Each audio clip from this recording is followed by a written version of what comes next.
Chapter 387. That was the kind of fear that only people who were killed would feel. Fu Ximing thought that they were too stupid. What was so good about the other side? They didn't even dare to go out of the city wall. Two cowards. Who knew that as soon as he had this thought? The two figures who were still standing at the bottom of the tower jumped out at the same time and advanced side by side. They were so fast that no one had any time to defend against them. In the barbecue shop, nothing could be heard except the sound of the game. The gangster's expression at this time should be a close-up. After all, it was really hard to describe. How could they be so fast?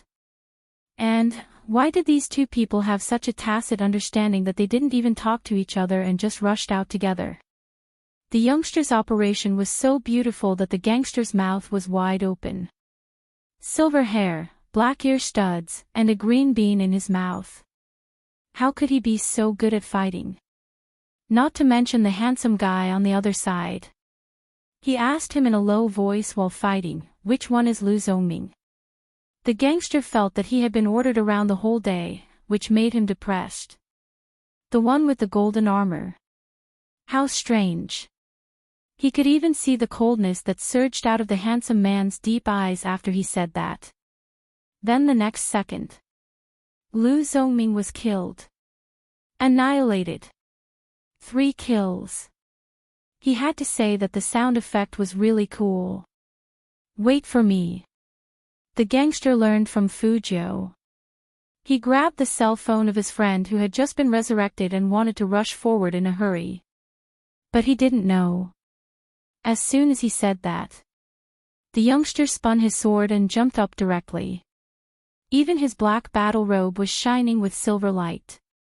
He used a sniper critical hit. KO. 4 people. 4 people had died on the other side. How long did it take? 21 seconds. The gangster really had an indescribable feeling now. Do you know what a game is? That was his account. That incomparably awesome person on the screen was his own account. Although he wasn't the one playing, that feeling was still awesome. How could his account be so cool? The gangster was so happy. But Fu Ximing wanted to curse.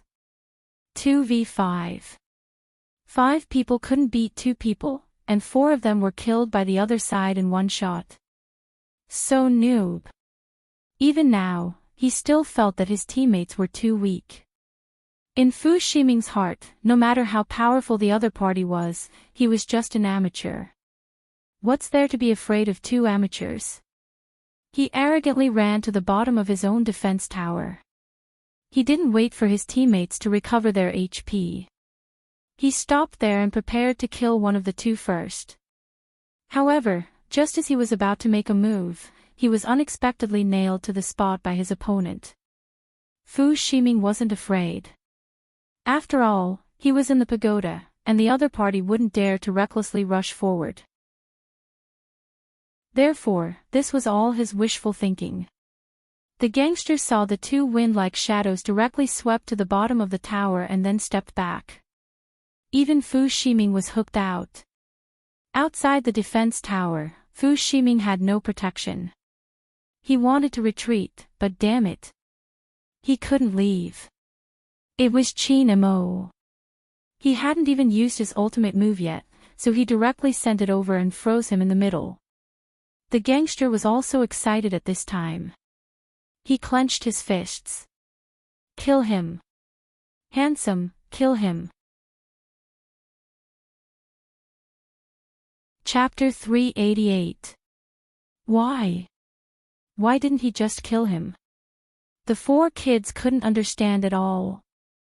If he didn't kill him, the dead ones would revive. What was this handsome guy thinking? The gangster looked at Qin Mo, and there was no change in his emotions at all. But Fujio knew what the Almighty was doing. He was helping her get back at him. After all, he was the son of San. Thinking of this, she even smiled a little. She cut off Fu Ximing's blood bit by bit. At first, Fu Ximing thought that his opponent's skills were rubbish and couldn't kill him. But when he recovered and was about to run away, he suddenly stopped. Another freezing skill came, and he couldn't move at all. F***ck. Fu Ximing cursed in a low voice. Fu Jiu began to jump over and cut off his blood, again with small cuts. The two kids sitting next to Fu Ximing weren't stupid. This guy didn't play like that just now. He used big moves. Fu Ximing's face turned ugly. Until he was frozen for the third time, everyone understood. Was he playing this way on purpose? Why did it feel like he was playing with them? The three students from number 1 middle school didn't dare to say this out loud. After all, they knew Fu Ximing's temper. Fu Ximing was about to explode. At the fourth time, he shouted, F***ck, how many times did he freeze? In fact, Almighty Qin didn't have many freezing skills.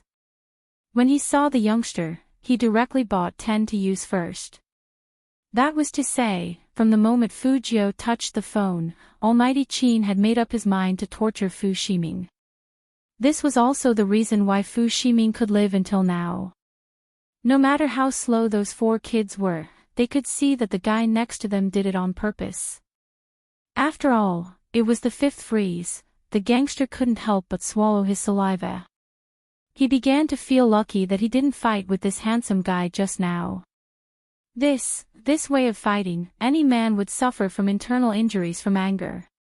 What the F***ck are you talking about? Hurry up and come over. Fu Ximing's face turned red. Just now, he arrogantly said that he could destroy the whole team by himself, but in the end, he was beaten up in all kinds of ways. This slap in the face was really embarrassing. The number 1 middle school students were also anxious. I still have 9 seconds, young Master Fu, please wait a little longer. Fu Ximing clenched his teeth. When he was frozen again, he threw it hard. The phone's screen shattered. There was a moment of silence. The game continued. The 4 of them didn't have time to talk. They were finally resurrected, so they had to rush forward. Fu Ximing pushed the other person away, took the other person's phone, and started to operate again. He had to kill the 2 of them. The gangster also realized that all of his opponents had been resurrected. In fact, they had also revived and were much faster than the other side. However, they were too far away from the other side's city wall and couldn't make it in time. He anxiously controlled his character. Stop killing. Come back. Come back. We'll all die together. Retreat? How could this be? The 2 of them worked together to extinguish the frozen one and directly rushed towards the 4 people. It was followed by hook, hit, and kill. The incessant light seemed to fill up the entire screen. The 2 figures, one at the front and one at the back, coordinated like the sharpness of a sword. He was simply killing people in seconds. Triple kill. Then, he turned around and bit it. What a beautiful kill. Then a blood-shaking game special effect sound came over. Team, destroyed. Chapter 389. The youths at the side were already dumbfounded. They stared blankly at the 2 words that represented victory. They were a little dazed. After Fu Jiu finished the call, she threw the phone back into the gangster's hand. She stood up with one hand in her pocket, looking extremely handsome. I won. Go and pay the bill. If those who were speculating on the official Weibo that Supreme Alliance might not make it to the top 4 this year saw this, they would definitely shut their mouths immediately. Supreme Alliance, without anyone knowing, already had their most lethal secret weapon. That was Qin Mo and Fu Jiu's joint main attack. The 4 middle schoolers at the barbecue shop were so shocked that they couldn't come back to their senses. The gangster pulled over a chair after paying the bill and said to Fujo, "How about this, handsome? Take us as your disciples, and we'll take care of you when you go to school. I'm from number 1 middle school, you're from number 2 middle school." Fujo couldn't help but remind them, "We're not from the same school." The gangster's eyes darkened, and he immediately said, "Our number 2 middle school is just next to number 1 middle school. Even though we're not in the same school, we can still protect you. You're really handsome. I'm not bragging, but the boss of your number 1 middle school has to avoid the 4 of us." Fujo looked up at him. Oh. Oh, what? The gangster really couldn't understand the youngster. Are all gaming experts like this? Do you not understand the pain of reality? If you encounter any trouble in school. The gangster wanted to persuade him. Fujo interrupted him with a smile. "What kind of trouble do you think I can get into with my skills?" One sentence. The gangster choked at once. Of course, they still wanted to protect him. How could she have forgotten the way this handsome guy moved in the barbecue shop just now? Perhaps even the 4 of them wouldn't be able to stop him. Something was not right. Wait a minute. Are you really from number 1 middle school? Since when did number 1 middle school have such a good fighter? Fujo raised her eyebrows and looked serious. I'm a straight A student, so of course I'm from number 1 middle school. Alright, the gangster was convinced. After all, looking at the young man's appearance, he was indeed different from them. Today, thanks. Fujo chuckled. The 4 middle schoolers left first. Before they left, they didn't forget to look back. They wondered who these 2 people were. They could even kill pro players. They were too amazing. As for the rest, don't expect a bunch of Chinibu kids to have so many brain cells. After the gangster left, the barbecue shop was much quieter. Chin-mo turned his head and only glanced at Fujo.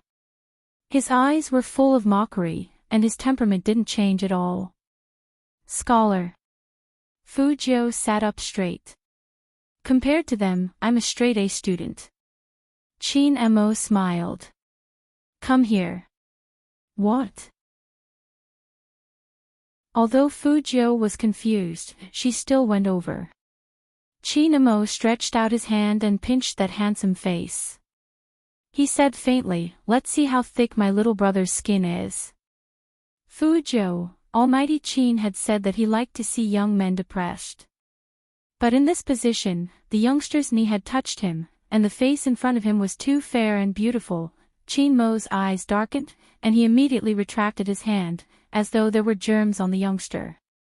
Fujo also paused because of Chin-mo's action. She raised her eyebrows slightly. Chapter 390. On the other side. Fu Shiming, who lost the game, kicked the wooden chair hard with his right leg. The opponent is definitely not an ordinary player. No one in number 1 middle school dared to speak. Fu Shiming couldn't swallow his anger. Lu Zongming. I'm here. Lu Zongming answered immediately. Fu Shiming narrowed his eyes. Go and ask who played this game tomorrow. Okay.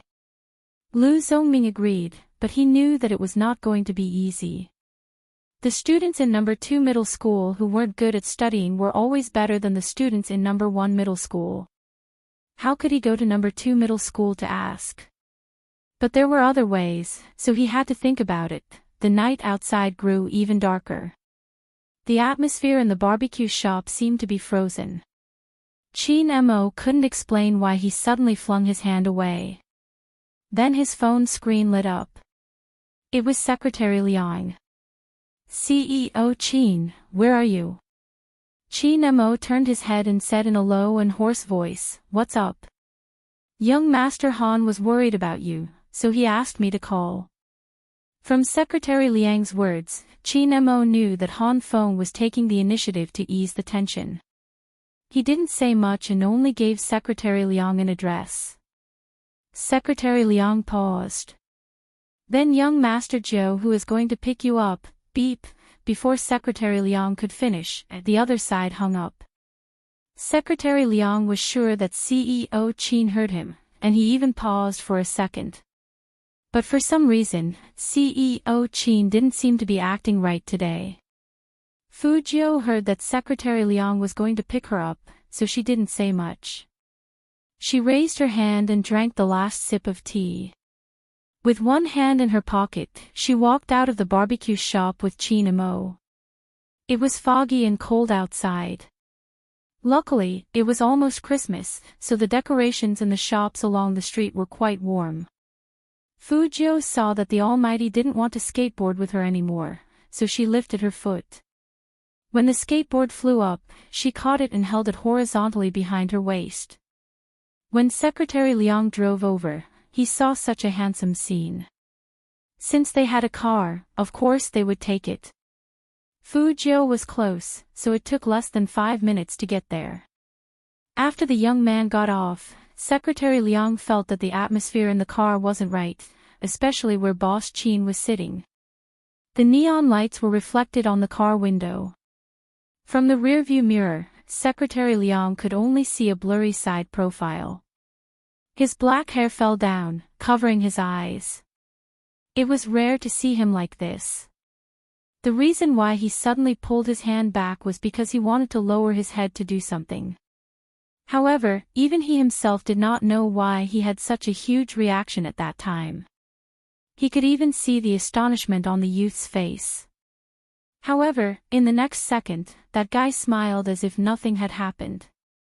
But Qin Mo wasn't completely fine. He reached out and rubbed his forehead. Perhaps it was because he had been paying too much attention to the youth recently. Even so, Qin Mo didn't sleep when he reached the Qin family. In the dark living room, he threw his jacket on the sofa and took out his phone. Naturally, he wanted to send the youngster a WeChat message. Chapter 391. Qin Mo's fingers paused. Then, he exited WeChat and tugged at his collar. He couldn't fall asleep. He glanced at the time on his phone. 11:05. Perhaps, he should learn from someone who had a younger brother. Although Qin Mo rarely attended business parties, he knew that Boss Lee, who liked to talk business, was definitely awake. He swiped his finger and called. Boss Lee picked up the phone quickly. Of course, it depended on who was calling. Boss Qin, what's wrong? Why are you calling me so late? Qin Mo didn't beat around the bush. Is it inconvenient, Boss Lee? Boss Lee smiled. It's convenient. It's about my younger brother. Qin Mo paused, his voice sinking along with the night. I want to ask Boss Lee. After Boss Lee heard Qin Mo's troubles, he immediately laughed. Really, all older brothers have the same troubles. Boss Lee, did you experience such a situation before? Qin Mo's eyes were deep, and it was hard to read his emotions. On the other side of the phone, Boss Lee didn't notice it. It was as if he had met a confidant. Let me tell you, when my brother just entered high school, I was most worried that the person who usually liked to follow behind me and call me brother would suddenly bring me a girl and ignore me as his brother. He even had to listen to that girl's orders. So, every time my brother got close to a girl, I really felt uncomfortable in my heart. There will always be such a stage. After all, an older brother is like a father. So that was the case. Qin Mo listened but didn't say anything. Boss Lee continued, as for the patience you mentioned, when my younger brother was in his rebellious phase, he insisted on breaking up with me for the little gold digger. I really wanted to beat him up, but in the end, I endured it. After all, he's my younger brother. As big brothers, we are very indulgent to our younger brothers. If the difference wasn't huge, there might be some arguments. I'm older than my younger brother by 10 years, so I gave in. What else could I do? You don't know, when he was young, I liked to tease him, touch his head, let him stand guard for me. I smoked, he. Chin Mo listened to Boss Lee's recollection with a calm expression, but in his heart, he was thinking about something else. Although there were many girls around the youngster, that guy wasn't the type to fall out with him over a gold digger. In comparison, his brother was still better. However, he would not give the youth any chance to get close to any woman. At the same time, this call successfully convinced Chin Mo. Not that he would have these feelings, every older brother would have. However, there was one essential difference between him and Boss Lee. Mr. Lee liked to rub his little brother's head and face when he was 6 years old. And Fu Jiu was already 17. Boss Lee hung up the phone, still feeling sympathetic.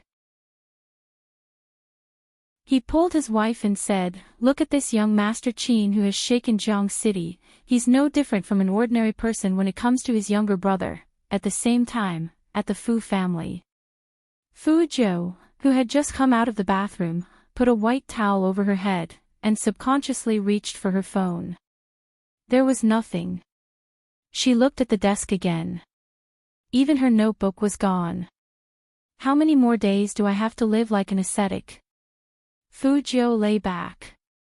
She thought about how the Almighty froze Fu Shiming and let her kill him bit by bit today, and her thin lips curled up. She had never been protected by anyone like this. Chapter 392. The lights dimmed. Fu Jiu, who was asleep, didn't know that the comments on the internet had started to change. It was all because of Callie.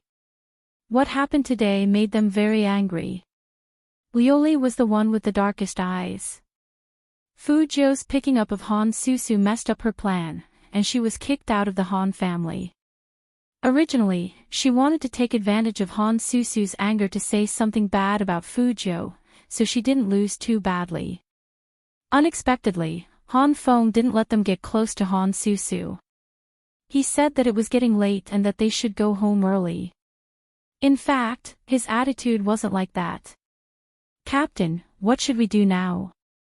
Before Lioli could speak, someone was holding a phone and said, "Wait a minute, look at this." It was an official post, right? Their previous posts were starting to have an effect. Someone had already started to say, "Although I like watching Spadesy play games, he is not a good person. He has such a bad temper. Yeah, his fans are also a bunch of brainless fans." That's enough. As soon as that person finished speaking, the post was deleted. Once it was deleted, that person was not convinced. "Admin, why did you delete my post?" F*CKU, the curses at the end were very harsh. Someone even comforted that person. "It's normal. My post was also deleted. I feel sorry for the original poster." What's more, someone left a comment saying, "It seems that someone left a comment to slander you. I think it has something to do with Spadesy himself. He has a problem with everyone. I'm a fan. Give up. I'm not a fan of Spadesy, but I'm a fan of the Supreme Alliance. I think the Supreme Alliance should reconsider whether to let Spadesy play in the national competition. To be honest, I've never seen anyone like him." It was because of these people that the Cali team was happy to watch. Lioli laughed.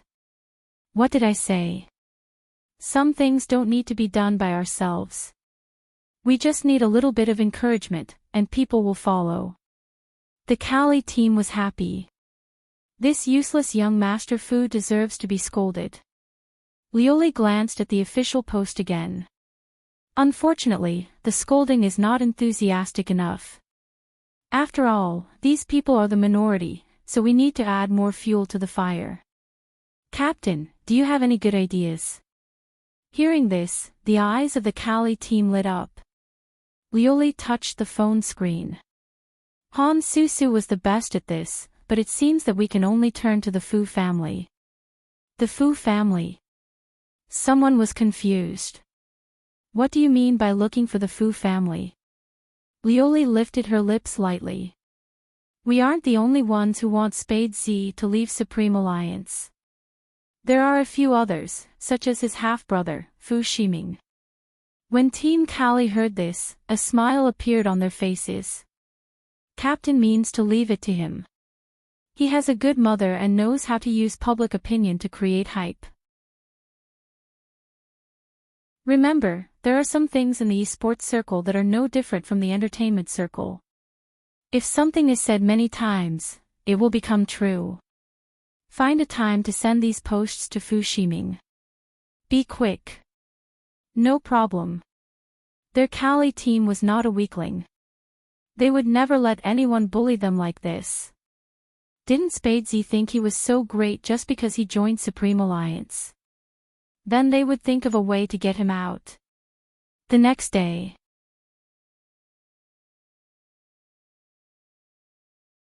Chapter 393. Some time ago, thanks to the heavy smog, all the elementary schools, middle schools, and high schools in Jiang City had to suspend classes for 2 days. As a result, Fujio's biological clock was a bit messed up. When she sat up, she yawned lazily.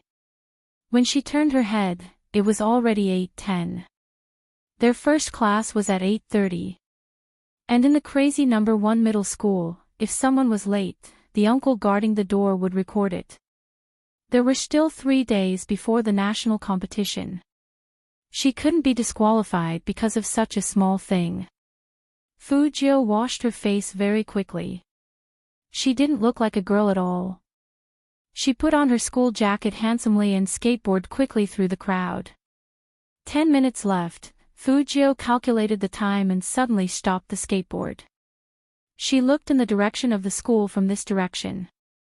The distance was too long. It seemed like she had to take a shortcut. There was a middle school student who rode his bike to school, but he didn't understand why the person in the same school uniform as him suddenly turned around and went in another direction. Class was about to start. Where was that guy going? No matter, he had to rush forward. He couldn't get a demerit. Swoosh! Fujio pushed off with her left leg, stopped the skateboard, and began to estimate the height of the school wall. That's right, Fujio was going to climb over the wall. There was an uncle buying roasted sweet potatoes at the back wall of the school. Seeing the young man stop at such a place and stare at the wall, the corner of his mouth twitched with a cigarette in his mouth. These kids are really... They can't even behave in school. It was a bit high. Fujio made a preliminary judgment and began to look for a foothold. Be careful not to get caught by your school director. The uncle reminded Fujio. She smiled and looked at her watch one last time. There were still 5 minutes left. That was enough. Just as Fujio was about to take a big step, a commotion came from the bustling crowd on the left. There were about 3 or 4 students from number 2 middle school, and they were surrounding a beautiful girl who was dressed like hooligans. That girl looked familiar. She had seen her yesterday. Fujio looked up at the wall on the left, and then at the situation there.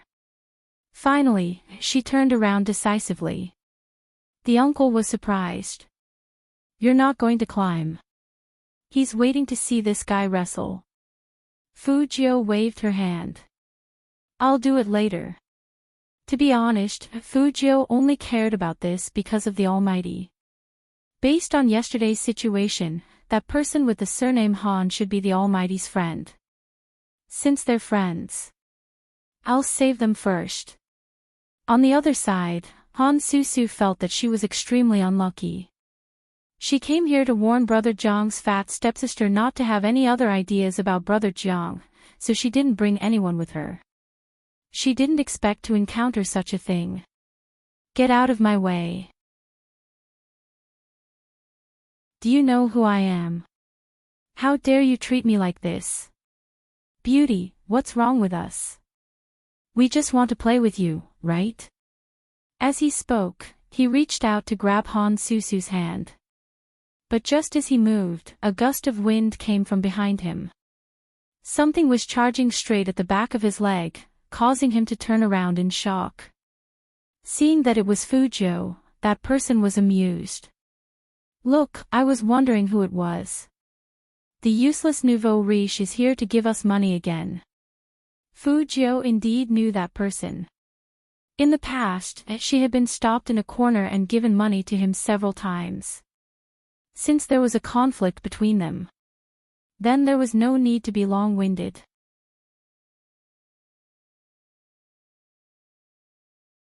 Chapter 394. Yo, as if you're so great. The people from number 2 middle school were amused by Fujio's words. Fujio's voice was indifferent. You have 2 choices. Either you leave, or we start beating you up. Which one do you choose? Of course, we'll beat you to death. One of them had a ferocious look on his face. Han Susu looked at the handsome silver-haired young man, reached out to pull up the zipper of her uniform, and walked over. Even her smile carried a sense of ruthlessness. F***CKU. You little scum, are you trying to rebel? Before that person could finish his words, his knee was kicked hard. Fujio said 3 minutes, and she meant it. Her kick was high, and she used a lot of strength. 1 versus 4.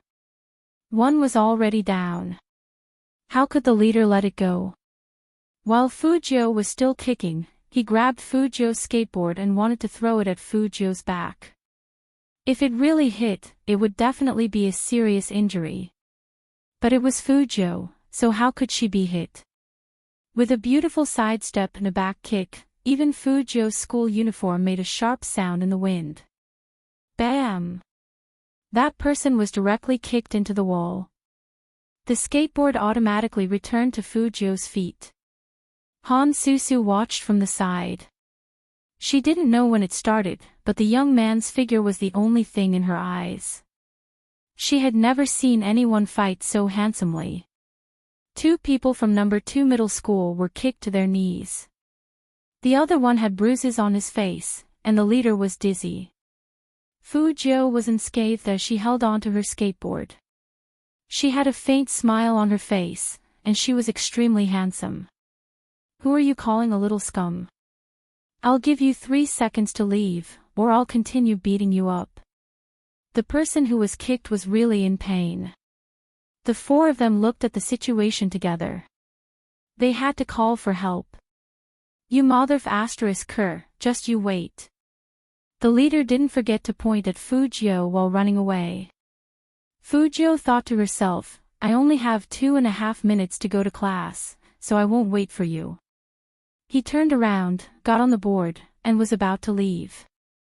Han Susu was still mesmerized by the young man's side profile, and her heart was beating so fast that it didn't seem to belong to her. Now that he was about to leave, she anxiously reached out and grabbed the young man's uniform, her face a little red. This time, I really have to thank you. It was my fault yesterday. How about I treat you to a meal? No need. Fujio pulled her school uniform back, her expression indifferent. I helped because of Brother Amo. Fujio didn't want to have anything to do with this kind of girl. Although in Fujio's heart, all girls were cute. However, she would still stay away from this kind of person. Who knew that the more Fujio acted like this, the more Han Susu thought the young man was cool, and the more her face burned. Fujio didn't have time to care about these trivial things. There were less than 2 minutes left. He took the skateboard and clamped it under his arm. His long legs kicked the poplar tree beside him. Using the momentum, he leaped onto the wall. Beautiful. The uncle selling sweet potatoes applauded with a cigarette in his mouth. It would have been better if he hadn't applauded, but his clapping attracted the attention of the guard 700 meters away. The guard turned his head, and his eyes widened. He pointed at Fujio with his notebook. You. The one standing on the wall. Which class are you from?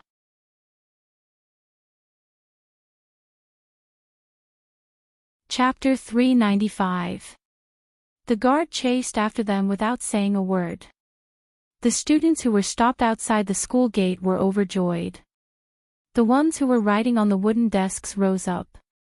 They didn't need to fill in the forms, so they ran while no one was around. The guard was confused. He turned left and right, but he didn't know who to chase. He could only widen his eyes and point. Stop! Stop! What he didn't know was that Fujio was leaning on the nearest pillar. She looked sideways at him and curled up the corner of her mouth, looking very evil. It was impossible to be late. But number 1 middle school had strict management. The guard felt that this matter had seriously affected his work, and he had been talking to the dean about it the whole morning. This must be premeditated. They just want to be late. The guard said with a serious face, "The one who climbed over the wall is the best. He must be warned." The dean didn't even raise his head. "Which class is he from? What's his name?" The guard shook his head and said immediately, "But his hair seems to be silver." This was the dean's first reaction. This was the first reaction of the director of teaching. The dean was very cautious when dealing with Fujio. Not to mention that Fujio's grades were the best in the school, just looking at CEO Chin. CEO Chin. The dean's eyes lit up. He reached out and dialed Chin Mo's number. The teaching director's eyes lit up. He reached out and dialed Chin Mo's number. As a parent, CEO Chin gave him his private number last time, at the same time, on the top floor of the Chin group. Chin Mo, who was signing company documents, paused when he saw the caller on the screen. Secretary Liang was still standing next to him. He was very confused. That title. Dean of number 1 middle school. Since when did CEO Chin have the number of the school's dean on his phone? Hello. Chin Mo answered the phone while standing in front of the floor-to-ceiling window. The director of teaching told him the whole story. Climbed over the wall. Chin Mo raised his eyebrows because of this word, but his handsome face didn't change at all.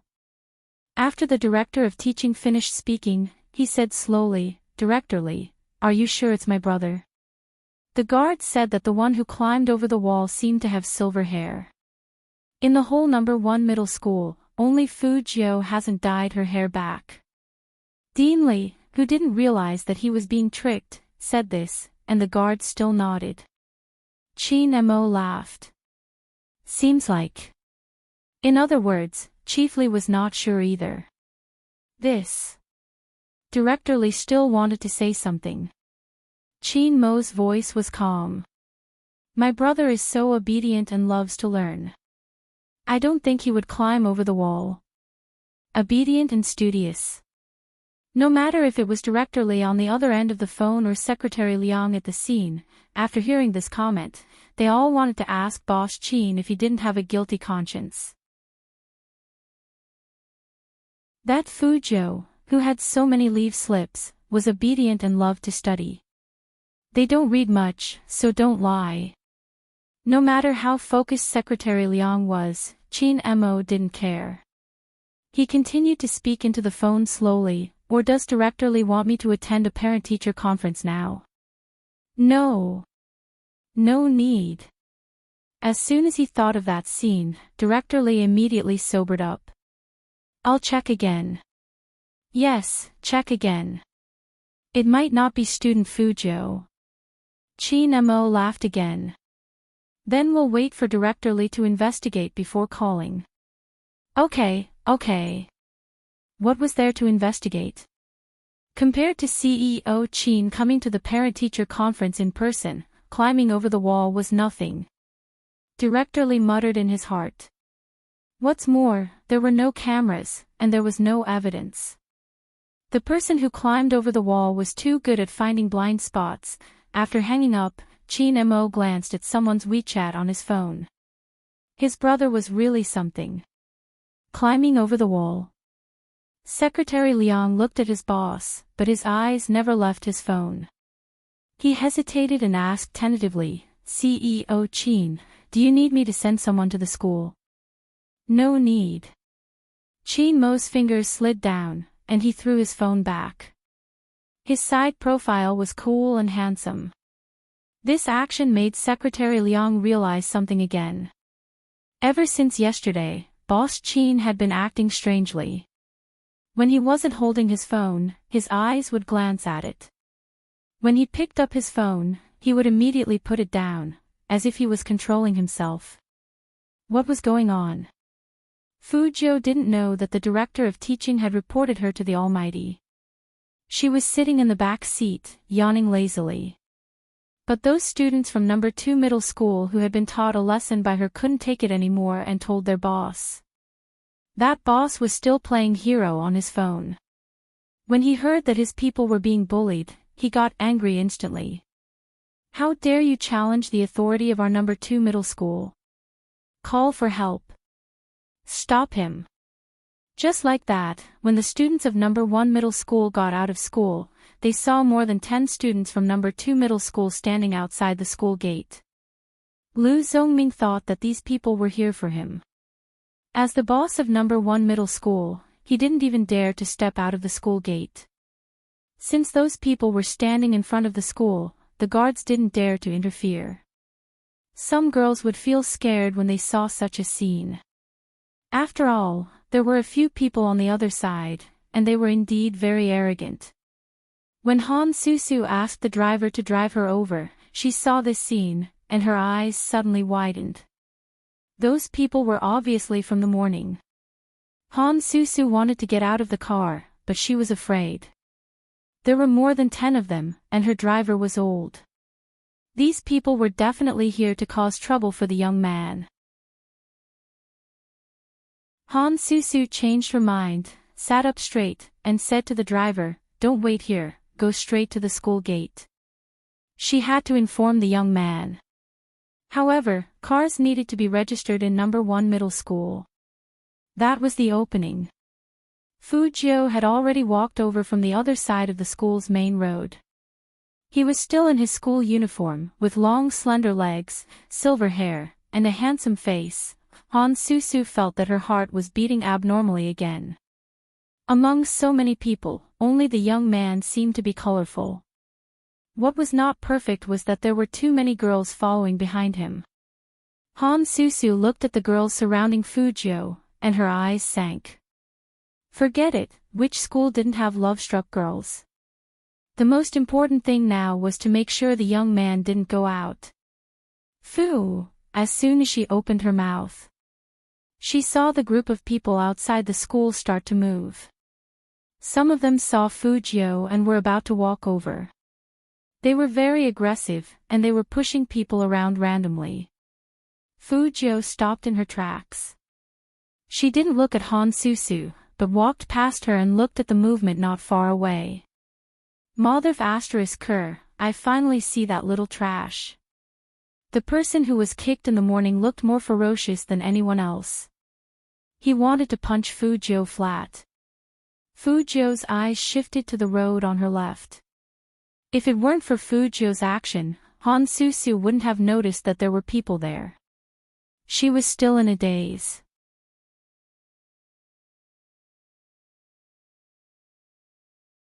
Chapter 396. By the time Han Susu realized what was going on, her legs had already obeyed the young man's order and walked inside. When he turned around, he could only see the back of that tall and straight figure.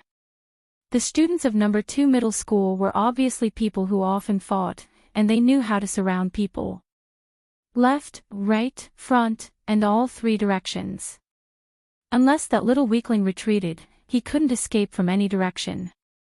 But even if he retreated, he had to come out and go home.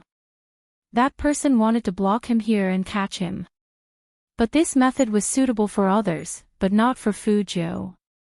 First of all, she didn't want to retreat. The girls were all here, so she had to let them go first. What's more, others couldn't avoid this seemingly tight encirclement, but it didn't mean that she couldn't. After all, apart from Fujio, she was Z. Even the police couldn't catch her. The number 1 middle school gate was bustling. That kind of scene couldn't be described with words. There was definitely going to be a fight. The guard was already making a phone call with trembling fingers. But Fujio just stood there with a lollipop in her mouth. She pulled open her school uniform and put the cap on her head. There was a camera in front of her. Even if there was a fight, she had to pay attention to the evidence. She had to maintain her good behavior and avoid calling her parents. That guy from number 2 middle school saw that this guy didn't retreat, so he shouted at the boss who was still looking around, "Brother who? It's that guy. Over here, at the school gate." That boss turned around, and his fiery eyes met the young man's handsome face directly. Then, he was dumbfounded. What the F***ck, wasn't this the master who helped them play games yesterday? What did he mean? He was the one they were going to beat up. This was so F***king embarrassing. Fujio also recognized him, and her beautiful eyebrows raised. Troublesome Chinibu. Number 2 middle school's boss. What the hell is troublesome Chinibu? F***cku. Someone next to Fujio wanted to jump up. The troublesome guy blocked with his arm in a very professional manner. Stop. Stop. What's going on? Not only the students from number 2 middle school were at a loss, but even the girls from number 1 middle school, who had their hearts in their throats, paused. The gangster coughed heavily and approached Fujio very seriously. He lowered his voice and said, "Did you beat up our people this morning?" "I did." Fujio's thin lips curled up, and her eyes were filled with coldness. "Why? You want to fight back?" The gangster looked at the teenager and thought of the beautiful skills in the barbecue shop and the other man's abuse. Somehow, he felt a chill down his spine. "Why would I? I'm just asking." Although the gangster was Chinibu, he was very loyal to his friends. He turned around and said to his little brothers, "Let's disperse for today. This is our second middle school's benefactor. In the future, be more polite when you see my benefactor. Otherwise, you're making things difficult for me, Wang Dehu." How could someone who was beaten up in the morning accept such an ending? Benefactor. The girls from number 1 middle school were also puzzled. When did their Highness Joe become the benefactor of that old vulgar Wang? These two people know each other. They even played together before. Her temperament didn't match her at all. Wang Dehu, who was standing next to Fujio, really didn't match.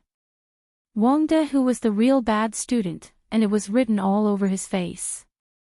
Fujio, at least looked like a straight-A student, the kind that was well-versed in physics and chemistry.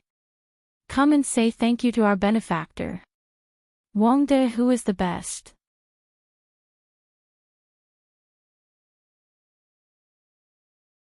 Chapter 397. Thank you, benefactor.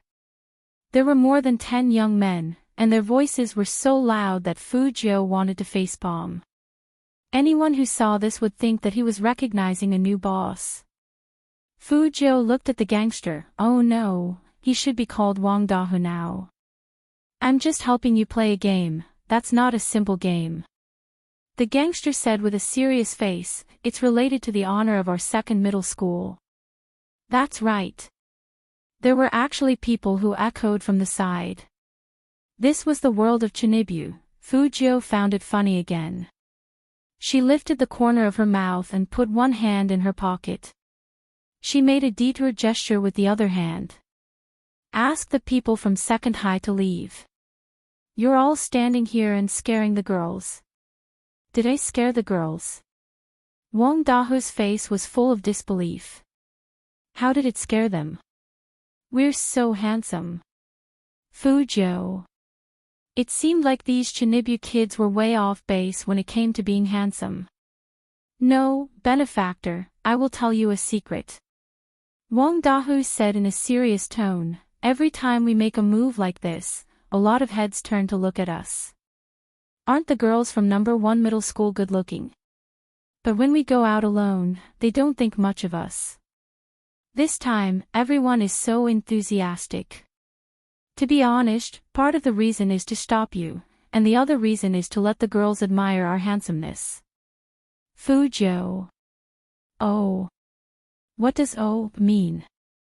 Wang Dahu felt that communicating with cultured people was tiring. Fujo looked at his ferocious look. Without saying a word, she turned around and walked over to a girl. She said in a gentle and pleasant voice, "Were you scared just now?" The girl blushed. She nodded her head and said excitedly, "With Highness Joe here, we are not afraid." "Be good." Fujo smiled faintly. After saying that word, she walked back and said to Wang Dahu indifferently, "This is what you call handsome." Wang Dahu, damn, no girl had ever blushed in front of him. This gap was a critical hit. Wang Dahu didn't want the girl to be afraid of them, so he turned around and asked his brothers to disperse. "When you leave, be gentle and smile." Smile? Boss, didn't you say that you want to be cool? Nowadays, girls like to be cold and aloof. When Fujo heard this, she raised her head silently. Wang Dahu replied in a low voice, "I'll ask my benefactor about this. You guys go back first and wait for my news." All right. In the eyes of some students, Fujo's move just now was indeed amazing. Disbanded just like that. The guard was still dumbfounded.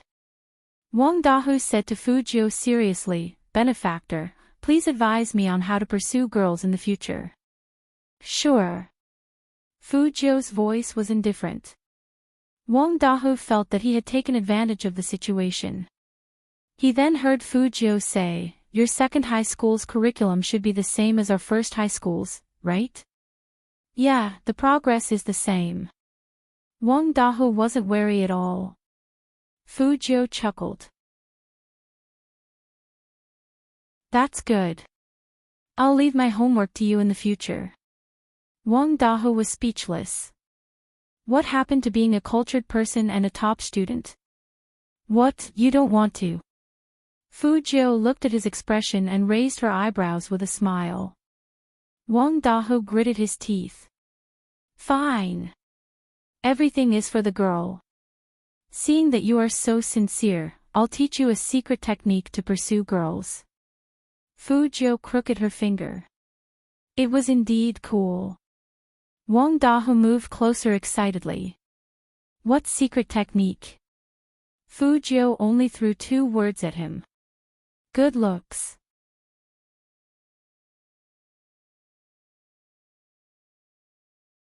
Chapter 398. 10,000 Critical Hit. The people next to Wang Dahu looked at the frozen Wang Dahu, and they didn't know what Fujo said to him. But seeing Wang Dahu being subdued by the young man, those who were prejudiced against Fujo now became quiet. After all, some people were like this, susceptible to the soft approach and afraid of the hard approach. They were waiting to see Fujo get beaten up. But who would have thought? Wang Dahu seemed to have his claws removed in front of Fujo. Not only did he not fight, but he also seemed to respect Fujo. Compared to Fujo, some boys were even more cowardly. On the same day, someone posted Fujo's picture on the school intranet. The title was, "One Man Against 1,000, our number 1 middle school's most handsome school hunk." There was a string of comments below. After all, from that angle, Fujo did look very picturesque, and it even gave people the illusion of a scene that only appeared in comics. Fujo's actions of protecting the girls could only be understood by those who experienced it themselves. Among them, the most obvious change was Han Susu. She looked at the young man who was still talking to Wang Dahu. Her heart was beating fast, and even her breathing seemed to be slower than usual. Her brother was right. She shouldn't just listen to Sister Lioli and think that the young man was bad. Even if he looked like a tasteless nouveau riche in the past, it was different now. Han Susu looked up, and her eyes were full of infatuation. Lu Zhongming was still hiding at the school gate. After hiding for a while, seeing that everyone was back to normal, he grabbed a classmate and asked, "Where are the number 2 middle school students at the school gate?" They all left. Left? Why? Fu Jiu was there alone, so they didn't dare to move. I think it was because Fu Jiu helped them play a game or something, but I don't know the details. Game. Lu Zhongming instantly remembered the scene of their team being wiped out yesterday, and his eyes turned red. Fu Jiu, the traitor of number 1 middle school. He didn't say anything and immediately told Fu Ximing the news.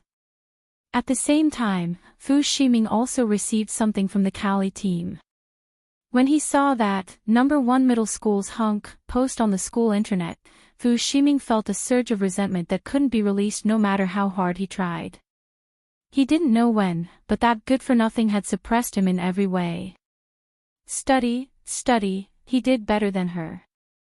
Games, he played better than her. Now, even the title of number 1 middle school's hunk was being applied to that person. How could the spoiled Fu Ximing endure this? Now, he had these things in his hands. Fu Ximing glanced at the message on the screen and handed it to his mother without hesitation.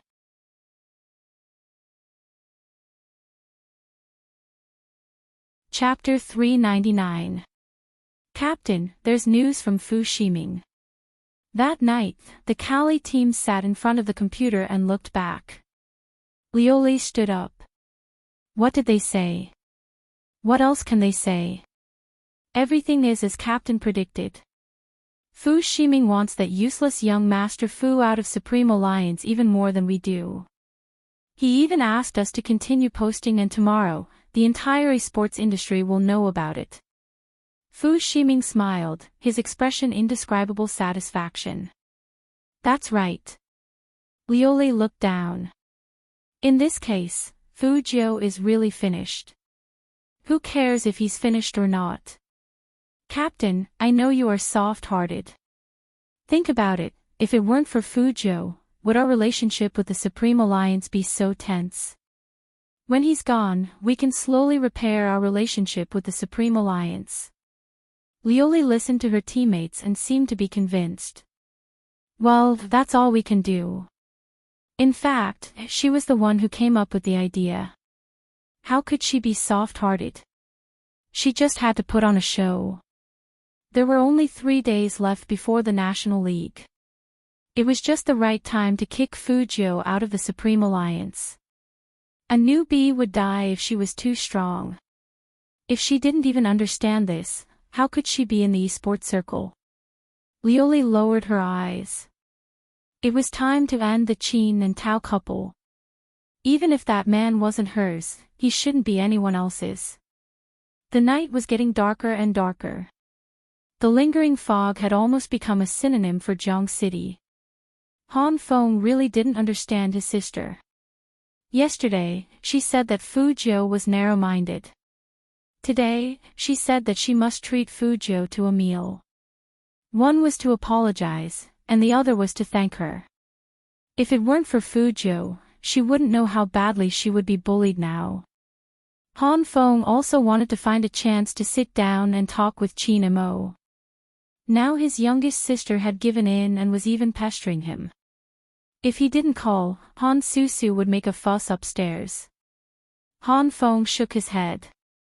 First, he sent a letter to Qin Mo through Jiang Zhua, saying that he must bring Fu Jiu and that the siblings would apologize in person.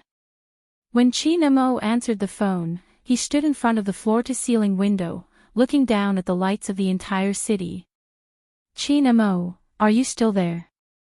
Jiang Zhua hadn't gotten a reply for a long time, so he thought the discussion wasn't going to go through. Unexpectedly, Qin Mo spoke in a calm voice, I'm going to the Fu family's house to fetch that guy. Tell me a place. Jiang Zhua told him the address before hanging up. He had a vague feeling that something was wrong with his friend today. It was just that he couldn't tell exactly what was wrong. Qin Mo retracted his gaze. If he suddenly appeared at the Fu family's house, a certain someone would be in a daze with a lollipop in her mouth. He couldn't help but smile.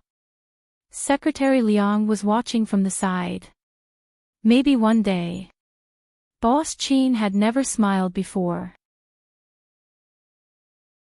Was he wearing this expression because he was going to the Fu family? He really wasn't thinking too much. It was because Boss Chin was too obvious. Most importantly, President Chin, have you considered the Fu family's ability to accept you going to the Fu family just like that? When Secretary Liang saw that his CEO was leaving, he subconsciously wanted to follow him. Chin Mo was indifferent and abstinent. He wore a well-ironed suit on the inside and a pure black windbreaker with a circle of velvet on the outside. He looked like a vampire aristocrat that often appeared in foreign movies. His skin was fair and his eyes were deep. He turned back and glanced at him.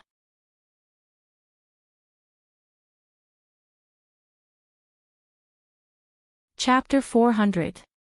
The atmosphere in the Fu family was weird today. That's right, it was weird. He Honghua wasn't cooking soup in the kitchen or walking around in her bright red pajamas. Instead, she was sitting on the sofa obediently. Fu Jiu saw this when she came downstairs. She looked up at the person sitting in the living room and paused. Brother Mo. Alright, she finally knew why her mom was so obedient. The Almighty's aura was really strong, especially when he was wearing a black trench coat. But why did the Almighty come without telling her? At this hour? Fu Jiu raised her eyebrows in that direction. Her mom pulled her to the side and said in a low voice, CEO Chin brought me a lot of supplements. Joe, do you think I should take them? It wasn't a betrothal gift, why was her mom so nervous? Yes. Fu Jiu was never polite to Chin Mo. After saying that, she sat down next to Chin Mo. Why are you here so late? Chin Mo glanced at the youngster. Jiang City had started heating up, so the house was so warm that Fu Jiu was only wearing a pure white sweater, and her face was a little pink from the heat. At such a close look, the clean and fine hair on her side profile was even more obvious. Chin Mo's eyes darkened, and he leaned over and said in a calm voice, Nothing, I just wanted to ask a self-proclaimed top student about climbing walls. Fu Jiu. Almighty, don't you know you'll die if you keep chatting like this? How did it feel to climb walls? His tone sounded like he was talking about the smog today. Fu Jiu coughed lightly. I just took a shortcut. And then you saved a beauty. Chin Mo's voice always sounded especially magnetic and deep in her ears. Fu Jiu touched the bridge of her nose. That was along the way. Along the way, you became the new boss of number 1 middle school. Chin Mo looked at the youngster and lifted his thin lips slightly. Amazing. Fu Jiu smiled evilly and put her arm behind the sofa. What can I do? I'm so handsome after all.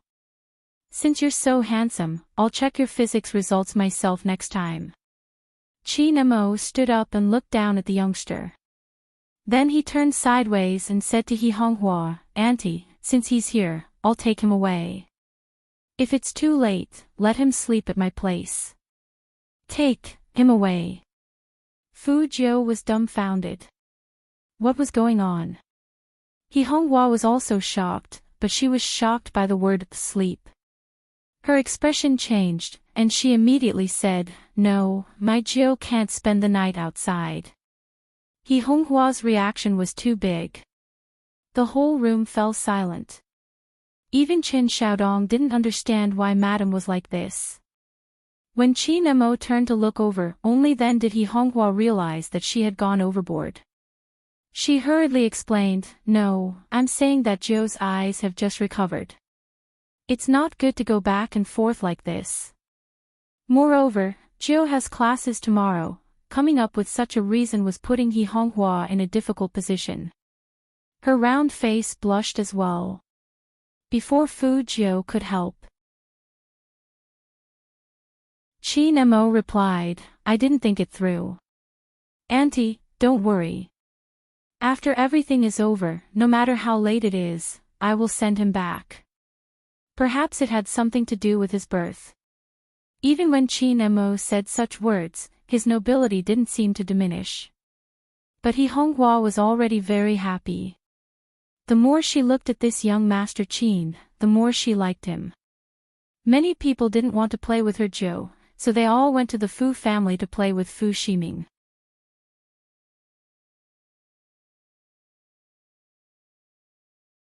Chapter 401. Fu Jiu really didn't understand.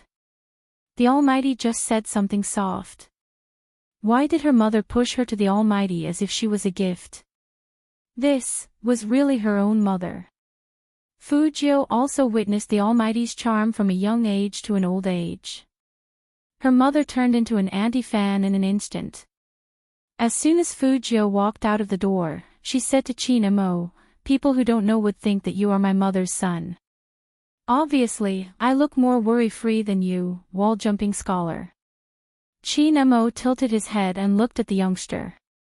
He raised his hand to unlock the car and raised his chin, indicating for her to get in.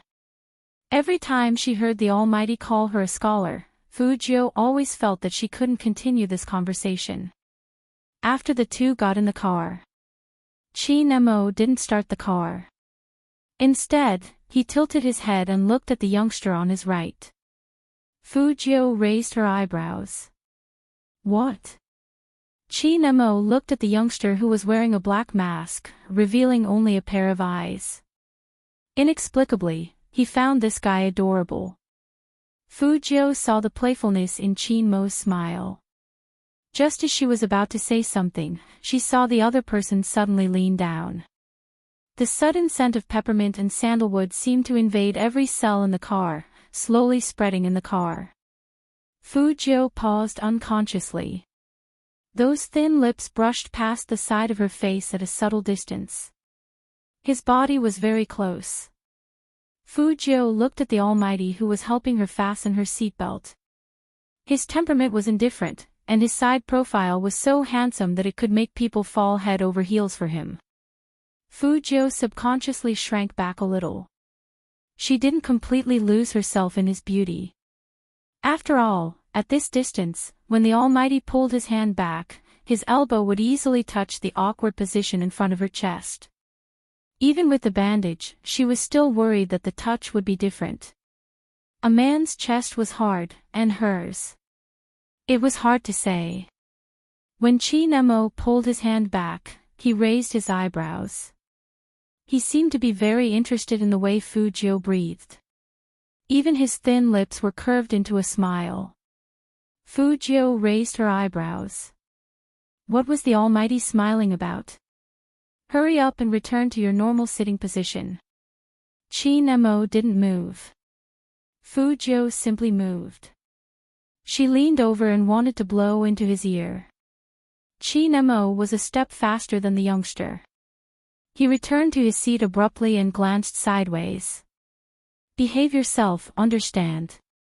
Fu Jiu smiled and winked evilly. Qin Mo didn't bother with this person who always made his emotions fluctuate. He started the car. When the Hummer drove out, the fog in Jiangqing became thicker. Han Susu had never been as jumpy as she was today. She sat up straight and looked outside, then asked her brother and Jiang Zhua if her dress was pretty. Jiang Zhua was a smart person. He raised his eyebrows and smiled. Qin Mo and Fu Jiu walked in one after another. Even Jiang Zhua didn't know why, but he felt that when the two of them stood together, they complemented each other and were equally handsome. After Han Susu saw the young man, her heart beat even faster. She walked up to Fu Jiu and said softly, "Thank you so much for today.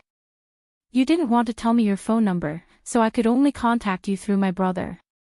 I'm really sorry for what I said to you before.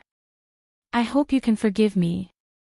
It was obvious that Han Susu had put in a lot of effort today. Her perfect makeup and face were indeed eye-catching.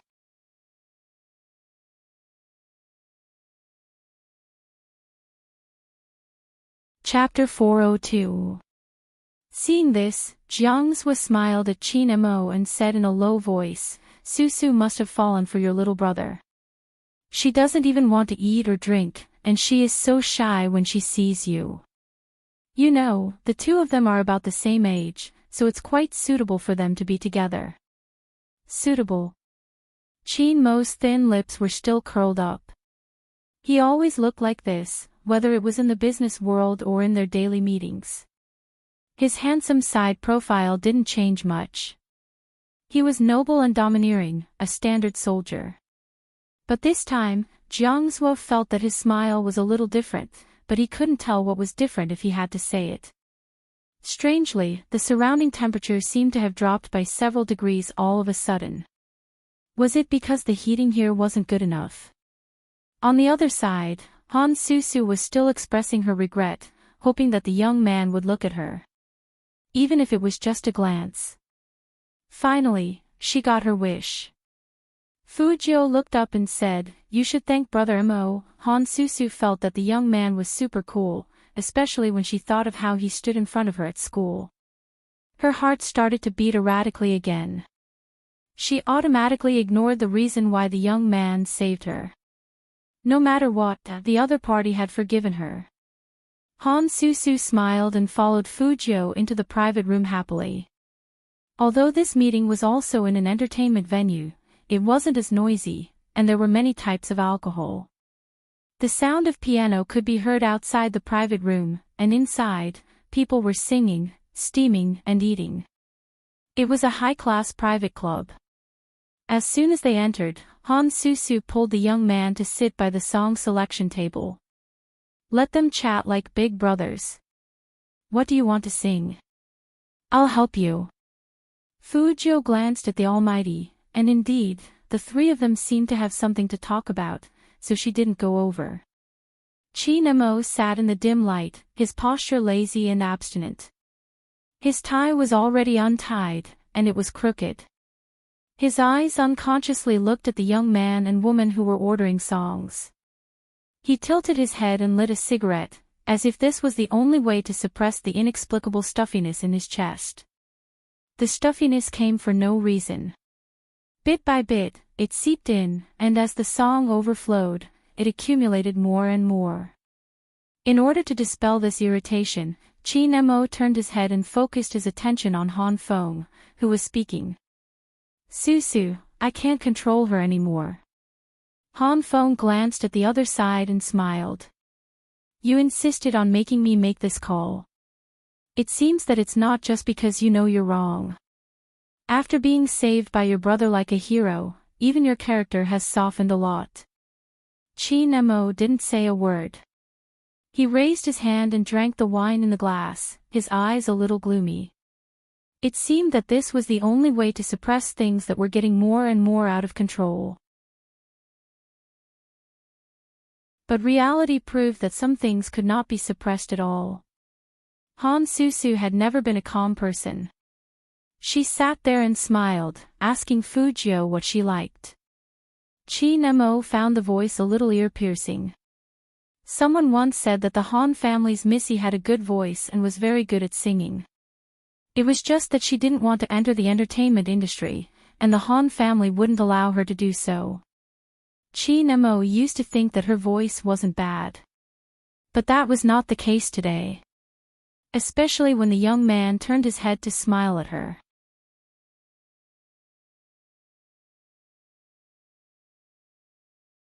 Chapter 403.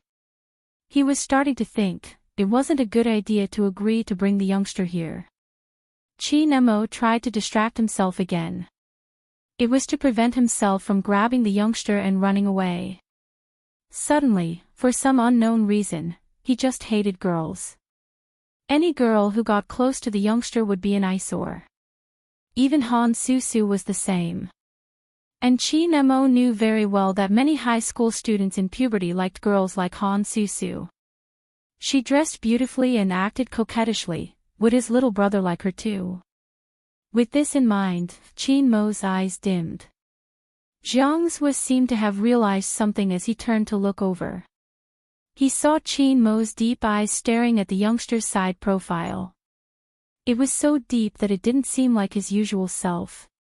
That gaze, Jiang's didn't know why, but his heart skipped a beat. He must be overthinking. Seeing Qin Mo look away without changing his expression, Jiang's thought that he must be overthinking. But Qin Mo had been possessive since he was young. He probably couldn't bear to see the little brother he finally recognized become someone else's. Luckily, Fu Jiu didn't stay with Han Susu for long. After she was done, she walked over and looked at him with a bright smile. "Brother Mo, what do you want to hear?"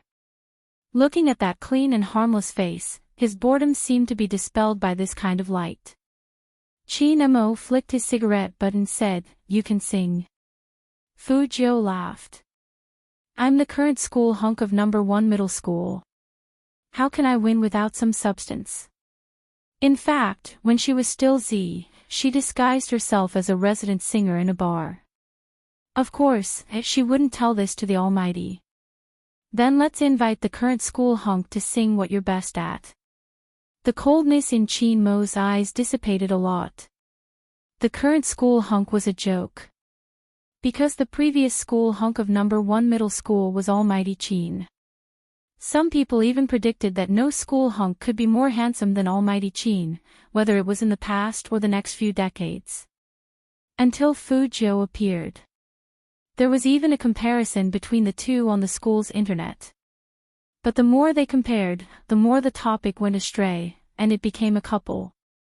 Fu Jiu found it interesting, but she didn't know what expression the Almighty would have when more and more people said he was gay.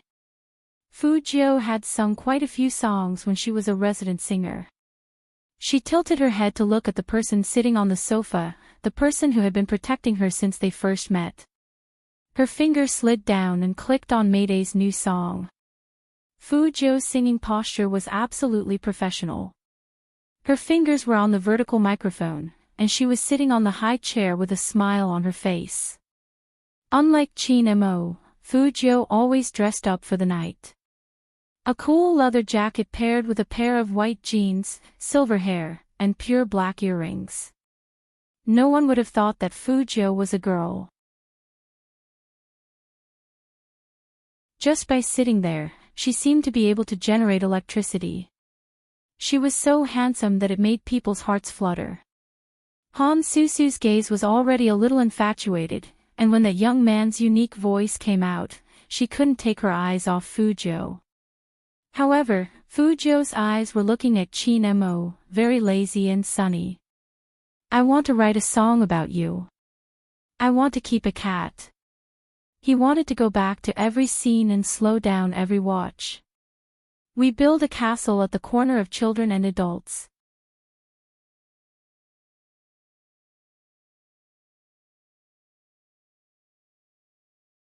Chapter 404. Under the light, the silver-haired youngster held the microphone in his hand and looked at Qin Mo with a smile.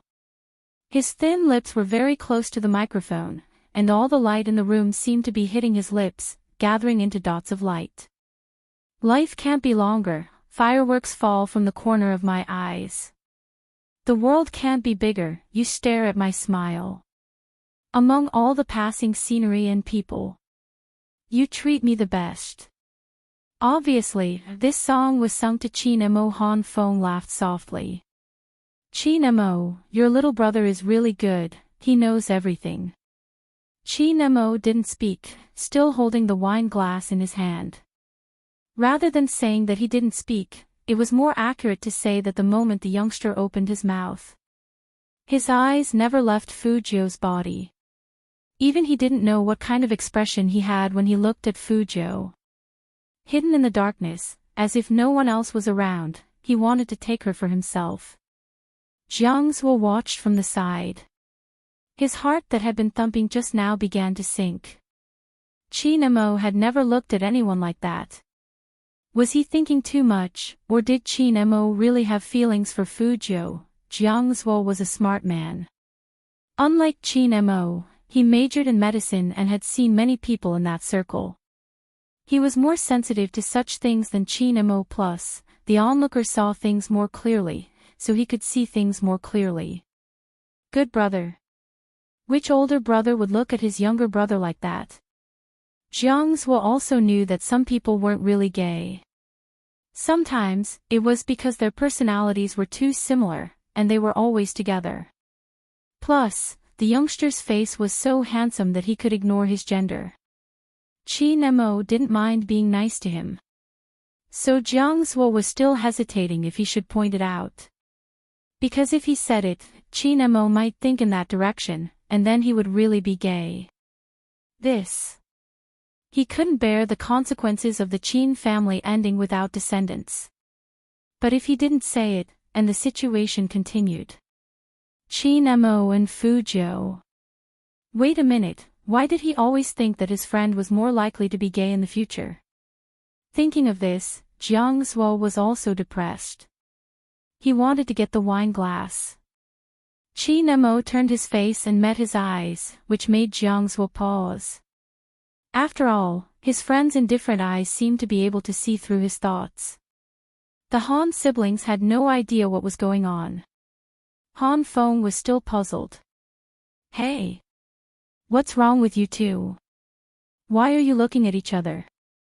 Nothing, Qi Nemo replied faintly. Han Feng lifted a brow at Jiang Zuo. Really? Jiang Zuo laughed and said, what else could it be? I just think that Fu Jiu's singing is pretty good. Now that he is the school hunk, us former seniors are all standing behind him. Not only does it sound good, it looks good too. Han Feng lowered his voice and moved closer to the two. I'm going to be busy now. Look at Susu. She's about to confess her love in public. She's so infatuated. When Jiang Zuo heard this, he would definitely join in the fun.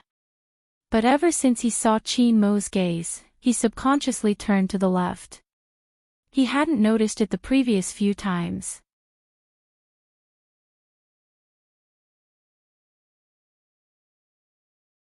Chapter 405. Han Susu was still watching Fu Jiu walk down from the stage with a pink face. She didn't notice the change in her surroundings. It could be said that Han Susu had never felt such a thing for anyone in her entire life.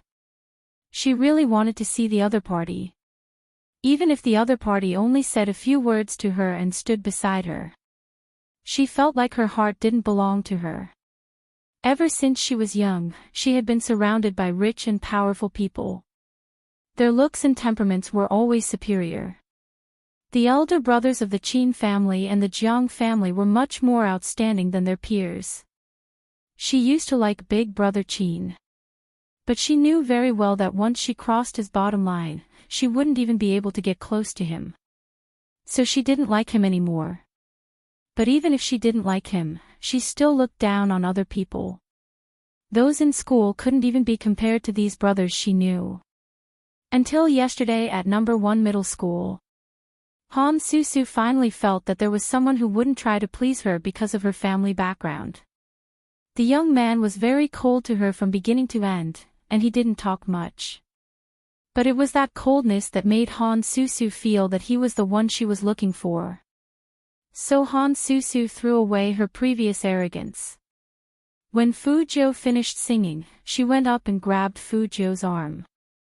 I ordered a duet. You sing the guy and I'll sing the girl.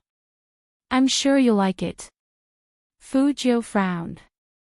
She usually thought girls were cute, but in fact, she didn't like it when someone approached her so directly. The Almighty was familiar with her, so it wasn't a big deal to touch her. An unfamiliar person. Fu Jiu almost flung Han Susu's hand away in a moment of reflex. You sing first. Han Susu's cheeks were pink. No matter what other people thought, she liked the feeling of standing side by side with the young man. Forget it, since she was the sister of the Almighty's friend. With this thought in mind, Fu Jiu put one hand in her pocket and took the microphone from Han Susu. She was about to sing when a gust of wind blew towards her, and the microphone was pulled out from behind. It was Qin Mo. Fu Jiu wasn't the only one who looked back. Even Han Susu stopped and was stunned. Big brother Chin. His eyes aren't good. He needs to go home and rest early. Chin Mo's voice was calm, but he was still the chosen one. Just by standing there, he seemed to be able to move. His aura of nobility lingered and he was incomparably domineering. I won't be singing anymore. Han Susu opened her mouth. It's only 9 o'clock. The smog is heavy and it will irritate my eyes if I'm late. Chin Mo tilted his head and looked at Han Susu.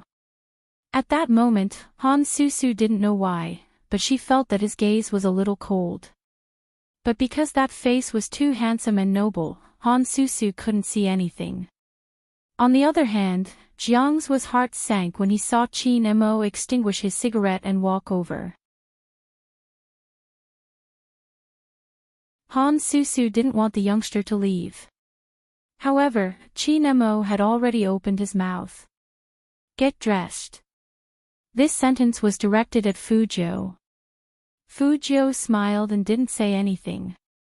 She casually pulled over her jacket and zipped it up. Chin Mo took the pure black mask from the side and asked Fuzhou to put it on. Then he nodded at Jiang Zhua and Han Feng who were standing on the sofa, indicating that they should leave first. Han Feng still wanted to say something. Chin Mo had already taken the youngster out of the private room. What? What's going on? Han Feng was really confused. Why are you in such a hurry to go home? Jiang Zhua didn't speak. He looked at the microphone that Chin Mo had placed on the coffee table. His eyes changed, and no one knew what he was thinking. Han Susu was quite considerate of Fuzhou. Didn't you hear what Brother Chin said? Fuzhou's eyes are not good, so he needs to go back and rest early. Brother, you heard his singing just now, right? Isn't it very nice? Yes, yes, yes, look at how obsessed you are. Why? Now you don't chase after your brother Chin and brother Jiang, but this little brat. Han Feng was still joking. I don't know who said that she doesn't like people of the same age. In her eyes, those high school students are all like children. They are not mature at all. Could it be that this one is very mature? Brother. Han Susu pinched Han Feng and said while pacing, who are you calling a little brat? You haven't seen him fight, he's so handsome. Also, he is different from the people in school. He is very mature. Otherwise, Brother Chin wouldn't recognize him as his little brother. Do you think someone who Brother Chin likes is bad? Ha! He is at the level of a male god. I thought only those Dahan Oppas on TV were your male gods. They are not as handsome as him. You will know when you see him fight. Han Susu's heart skipped a beat when she thought of the scene at the school gate today. Han Feng laughed. That's strange. If he is so good at fighting, why does Chin Mo protect his little brother like a doll? When Jiang Zhua heard this, his fingers paused. He was still thinking about something else. But Han Feng turned around and said to him, Zhua, you have always been smarter than us, what do you think? Jiang Zhua first looked at Han Susu's blushing face and then at Han Feng's face.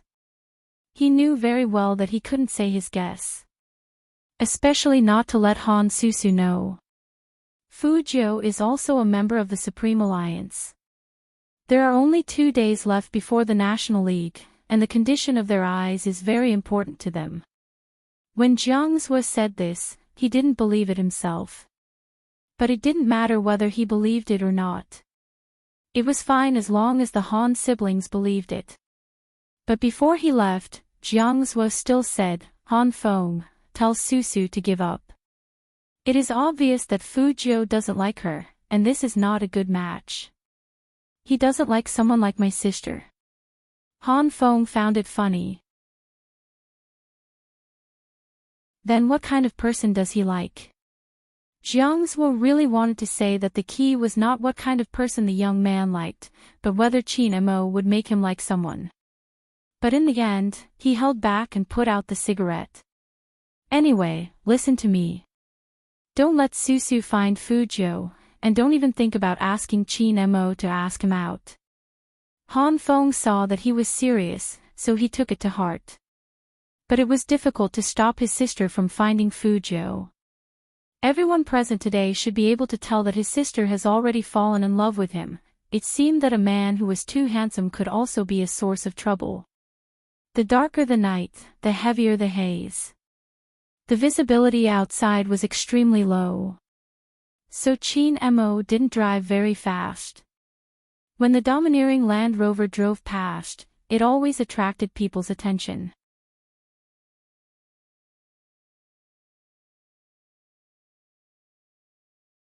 Chapter 406. He thought that he finally understood what Mr. Lee meant when he said that his brother would one day be snatched away by some unknown woman. It was very uncomfortable. Especially when he saw that the youngster was going to sing with Su, that feeling became even more obvious. Although Chin Mo told himself that he couldn't do this. The youngster wasn't his only possession. He wasn't like those toys he used to fancy. He was a real person. Even so, Chin Mo didn't want to see a similar scene in front of him again. To him, the youngster was just a high school student. The rebellious period of youth was the most vulnerable to external temptations. He was the older brother, so he naturally couldn't let him go astray. Puppy love. That was even more impossible. But what if the youngster really met someone he liked? Would he still stop him? Chin Mo didn't know why, but when he thought of that scene, his chest felt like it was being pressed by a huge rock. It wasn't very painful, and it wouldn't hurt that much. It was just that the pressure made him want to destroy something. Chin Mo thought that he might make a move, even though he knew that it was wrong. But at the same time, he was very clear that the youngster wouldn't do anything to him for a woman. But once he made a move, some things couldn't go back. Chin Mo looked sideways at the youngster with his head tilted. It was probably because the temperature in the car was too comfortable that Fujo felt a little sleepy as soon as she got in. Plus, the Almighty had a calming aura. So Fujo was basically asleep now, but her head was still nodding. Her white pointed chin was exposed, and the black jacket had a circle of fluff around it. Even when he was asleep, he was still extremely handsome. No wonder so many girls liked this guy. Chin Mo parked the car outside the Fu family's villa, but he didn't drive in immediately. Instead, he turned sideways and unbuckled the youngster's seatbelt. He looked down at Fujo, but he didn't retract his arm immediately. Fujo sensed that someone was approaching. But she subconsciously knew that she was in the Almighty's car, and nothing would happen. So she didn't wake up. Instead, she leaned forward as if she were on a plane. Her head fell forward, and she leaned into Chin Mo's side arms. Chin Mo could have easily pushed the youngster away, but he maintained that position and didn't retract his body. Instead, he moved his left hand and held the youngster's face, straightening him up. Fujo moved a little and even slowly found a more comfortable position in his arms. She rested the side of her face on his palm, looking very obedient. Like a cat with its claws removed, it was still handsome, but it was also very silly. His silver hair was still curled up. The soft and delicate side profile made contact with his palms, giving him the illusion that his palms were being burned by light. The youngster's soft and delicate face, and the touch made him feel as if his palm was burning. Because of this action, the previous stuffy feeling seemed to disappear in an instant. Chin Mo lowered his eyes, the reflection of the silver vortex in his deep eyes. Chin Mo's Mo had thought. Didn't Chin? Even if didn't belong to him. Since he was her younger brother, why should she let those girls snatch him away? Chin Mo raised his hand and ran his fingers through the youngster's silver hair. His expression was cold and noble, like a demon in the dark. Chin Mo raised his hand and ran his fingers through the youngster's silver hair. His expression was cold and noble, like a demon in the dark. He ran to the front of the car. Just as he was about to say something, he saw his young master. His young master was throwing himself at young Master Chin. Just as he was about to say something, he saw his young master actually throwing himself into young Master Chin's arms.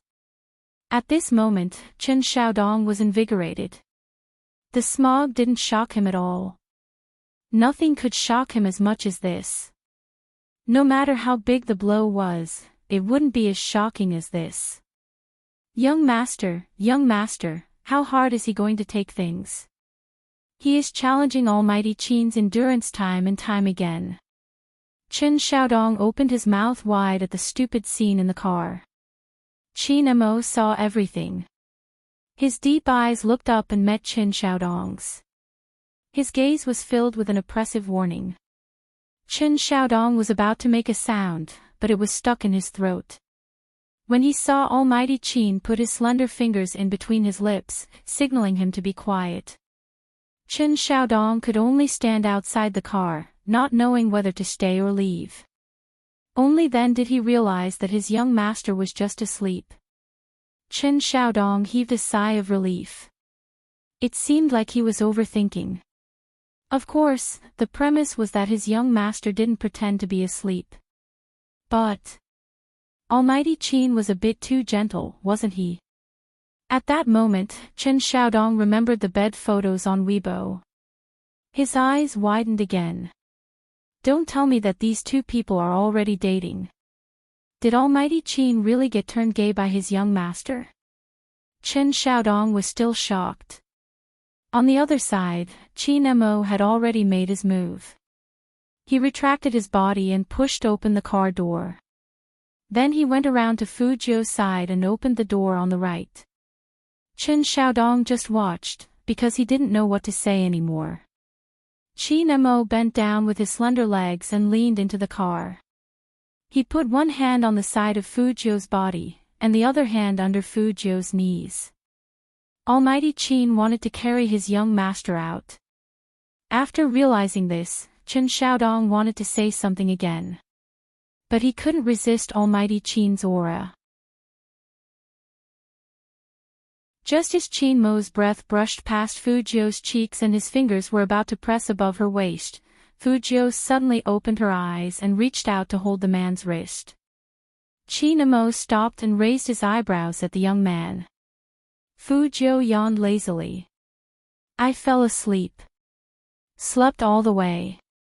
Seeing that the young man was awake, Qin Mo naturally retracted his hand and straightened his back. Get out of the car. Put on your coat and mask. Fu Jiu nodded and lowered her head, pretending to fix her mask. In fact, she was relieved. If she hadn't woken up just now, the Almighty would have carried her all the way home. She didn't know what would have happened. That place was getting more and more disobedient lately.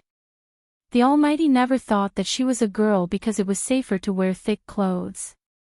Unlike Summer, it was easy to see through her disguise. But no matter how safe the clothes were, others might not be able to detect it, but if it was the Almighty, Fu Jiu lowered her head and looked at the area above her waist. He would definitely be suspicious if he pressed on it.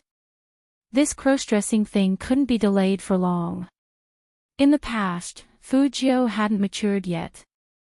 Now that she had matured, and after the National League, spring would come after the end of the year. By then, she would be wearing thin clothes.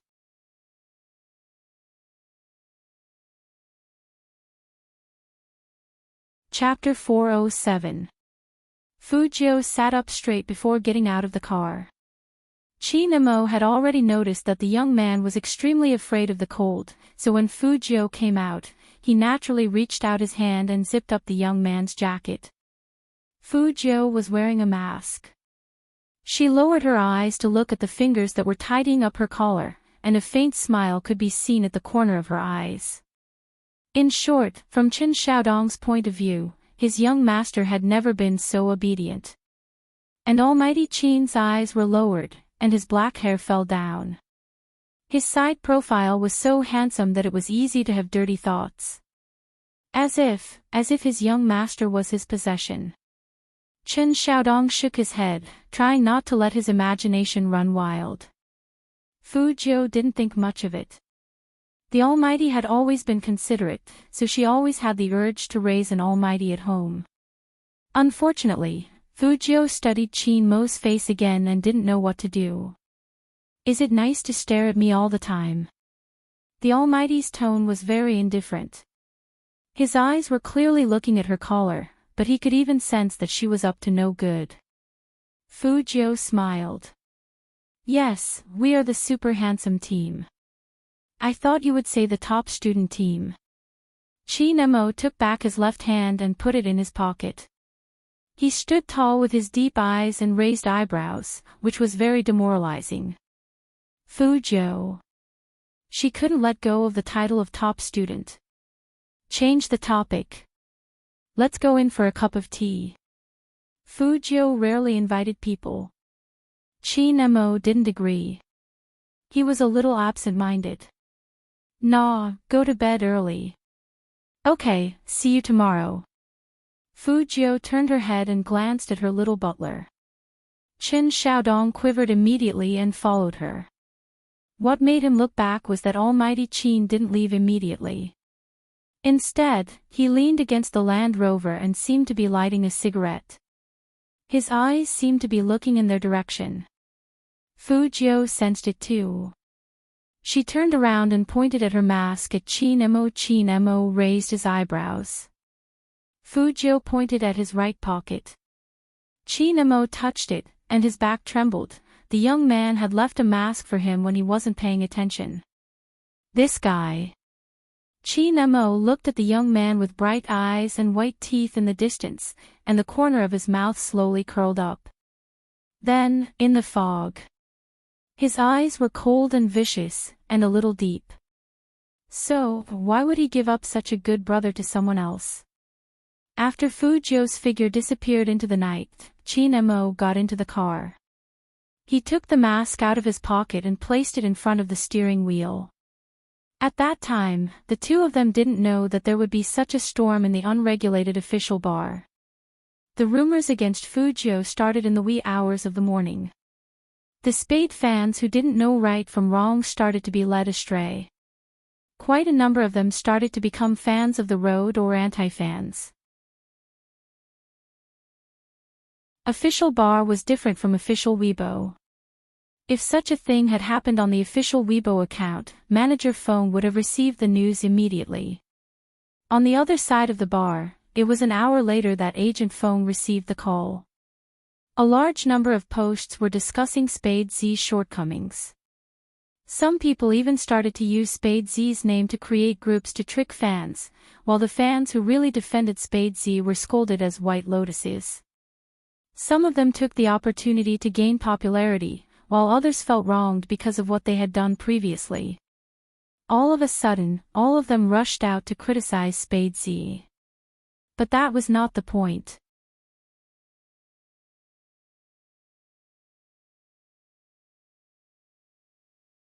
Chapter 408.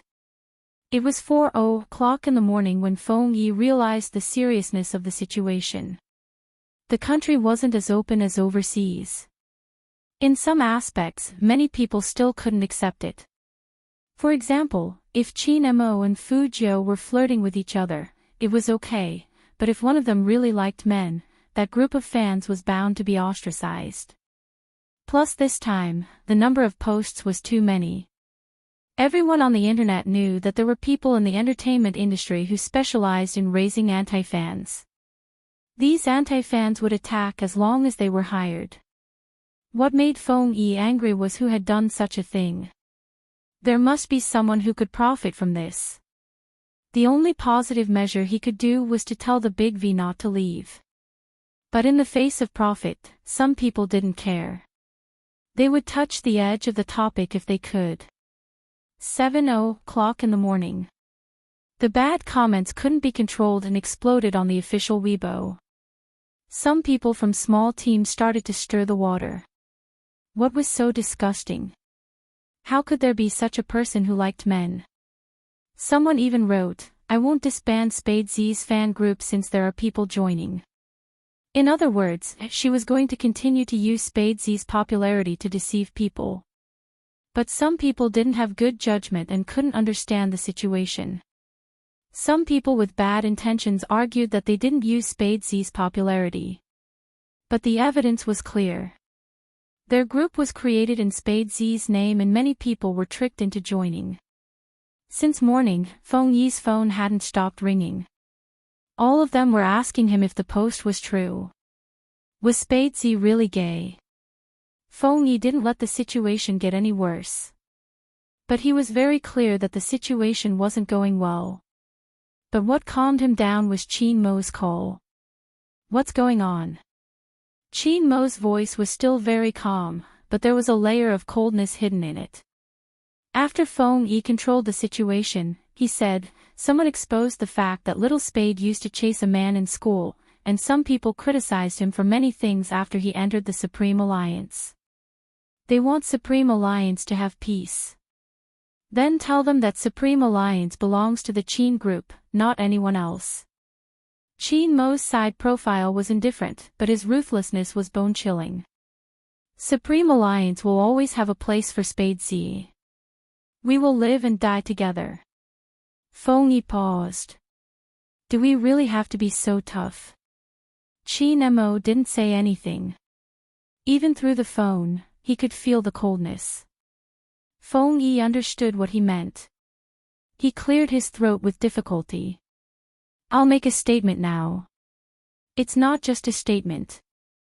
Qin Mo's eyes seemed to be overflowing with black fog. When his black trench coat was rolled up, he looked like his character in the game, the Grim Reaper. This time, drag out everyone involved. At the headquarters of the Jiang group, Jiang Zuo arched a brow. That's the reason you came over for tea so early in the morning? Yes. Qin Mo's gaze was cold. Where is he? Jiang Zuo sighed. You called me at 7 in the morning and I set it up for you.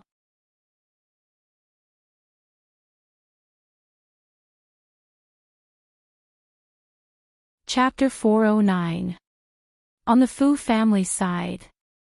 Chen Xiaodong wouldn't let Fu Jiu go to school no matter what. Smart as she was, Fu Jiu quickly sensed that something was wrong. She put her hand on Chen Xiaodong's shoulder.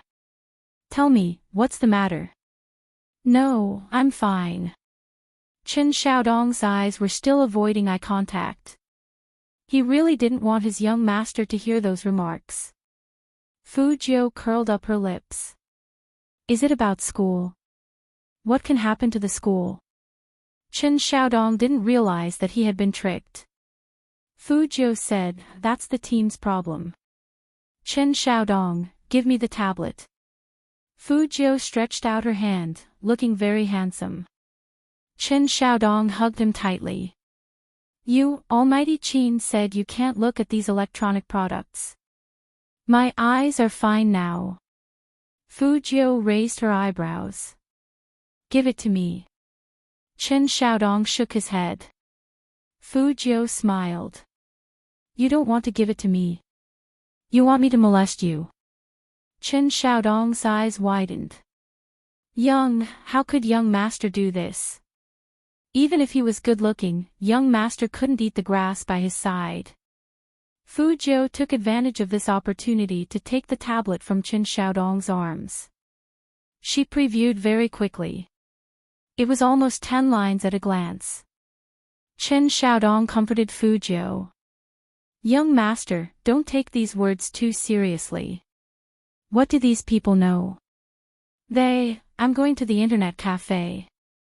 Fu Jiu didn't wait for Chen Xiaodong to finish and threw the tablet back into his hands. Chen Xiaodong couldn't stop him even if he wanted to. And this time, Fu Jiu didn't go to Yin Wuyao's. Instead, she went to a smaller and closer restaurant. Not leaving a trace in the same place was her usual style of doing things. Even the Almighty didn't know about this. Boss, turn on a computer. This time, Fu Jiu didn't even reveal her face and hair color. She wore a black coat with a hood and just sat in the corner of the sofa. Fu Jiu didn't attack immediately. Instead, she opened Dazzle Dance as a cover. In other words, even if someone passed by behind her, they would only see that she was dazzling. He didn't know what else she had done besides Dazzle Dance. Fu Jiu put on her headphones and placed her hands on the porcelain white keyboard. Da-da-da. The crisp typing sound was like a rapid note, without the slightest pause. For ordinary people, many things might be difficult to distinguish on the internet. Because behind the layers of nicknames, you don't know who that person is. But to Fu Jiu, it was just an IP code. No matter how many times the other party changed their nicknames, they would be able to lock onto their true identity by hacking into their IP address. It was impossible to say that he was not affected. Even Fu Jiu understood why the Almighty was paying attention to her. She, who walked in the dark all year round, could not tolerate the darkness. There was no such thing as absolute white in this world. However, in the dead of night, she couldn't help but want to get it done once and for all. Like killing people. So, she was dangerous. Fu Jiu chuckled and thought of the man's side profile as he fixed her collar with his eyes lowered. You can't make mistakes, right? However, he couldn't let him off easily either. Causing trouble on the internet. Ha, don't you know whose territory this is? Fu Jiu held the lollipop in her mouth. You guys should thank the Almighty. If it wasn't for his beauty, all of you would have gone to hell to accompany the King of Hell. If Hoshino was here at this moment, he would definitely recognize Fu Jiu. On the screen, the white code kept jumping, and the eagle penetrated the firewall.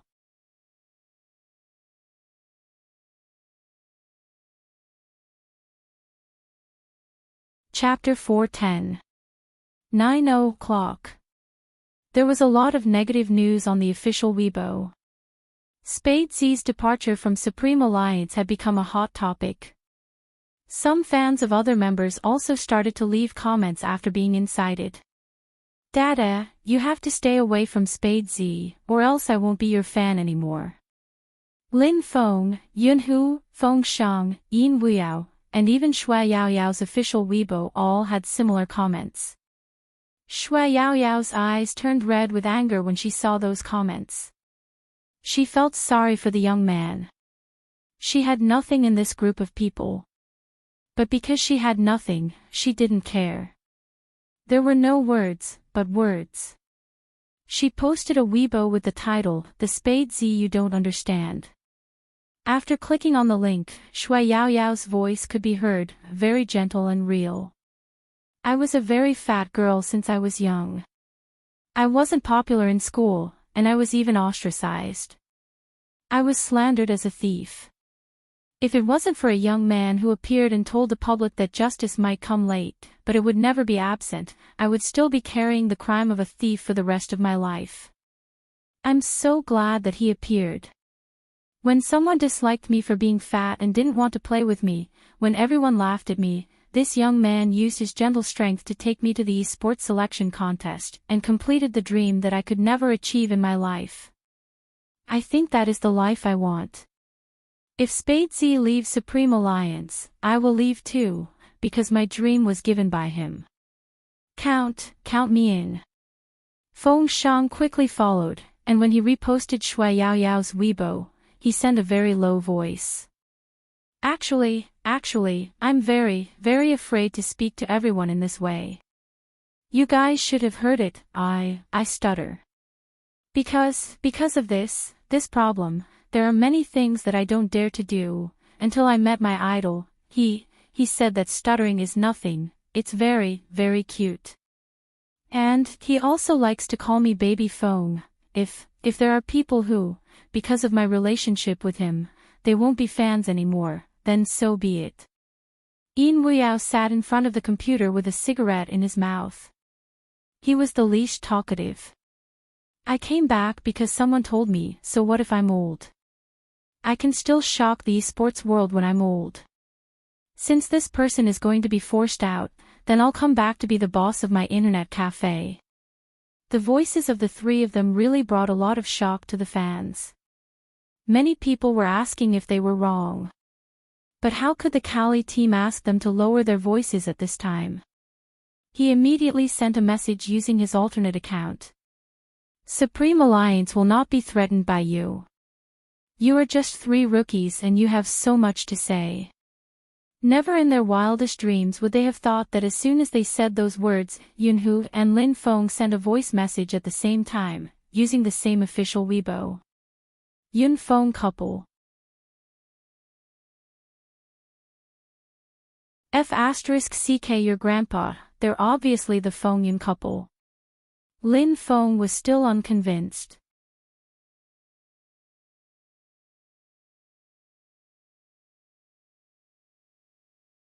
Chapter 411. We live and die together. Just how good was this team member to make all the team members say such words? Even at the expense of offending the fans.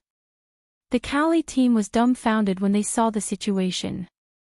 In their eyes, there were many things to consider, especially the feelings of the fans. But how dare the other side go this far? They had indeed miscalculated. How could the Supreme Alliance be an ordinary team that would not stick to their morals just because they were afraid of offending the fans? Funny. It wasn't easy for them to be standing here. Because it wasn't easy, they had a bottom line. As Yunhu said, if a team couldn't even be grateful, then the team was finished.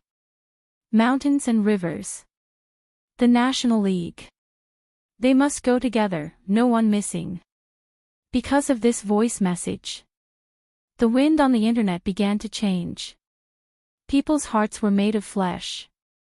Even if they couldn't see right from wrong, they would still be moved by the Supreme Alliance's behavior. The members of the Cali team threw the mouse and were still indignant. Damn it, that Spade Z was almost killed. Should we post another thread? Just as the other person was about to speak, a voice suddenly rang out. No one knew what happened to the internet celebrities in the industry. But at the same time, they posted on Weibo. The title of the Weibo was the same, "Come and see what the Cali team's alternate accounts have done." Almost instantly, this Weibo post was reposted like crazy. How could they not repost it? The same IP was divided into many accounts. First, they pretended to be Spade fans and posted on the official forum. After that, they changed to another account and complained that their posts were deleted.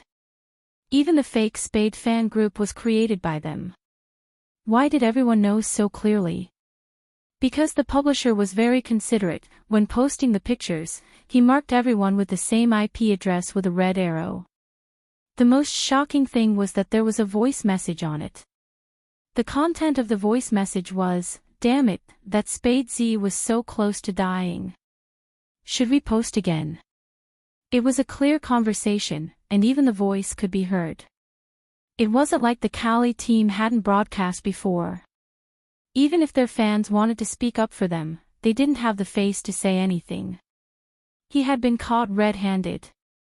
The 2 members of the Cali team didn't know that their computers had been hacked. They didn't know about this Weibo post until someone commented on them. The moment they heard the voice message, their faces turned pale. Who is it? Who recorded my voice? One of them subconsciously shouted. But when she looked back, everyone here was their content staff. How could they possibly harm themselves? Then how did this voice recording get released?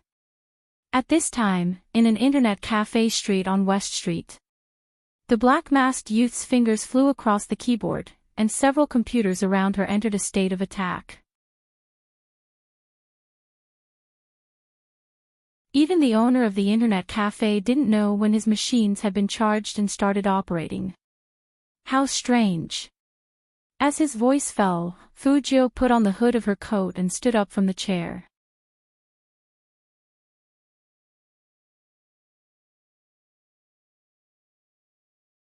Chapter 412. F***ck. The owner of the internet cafe didn't know what was going on.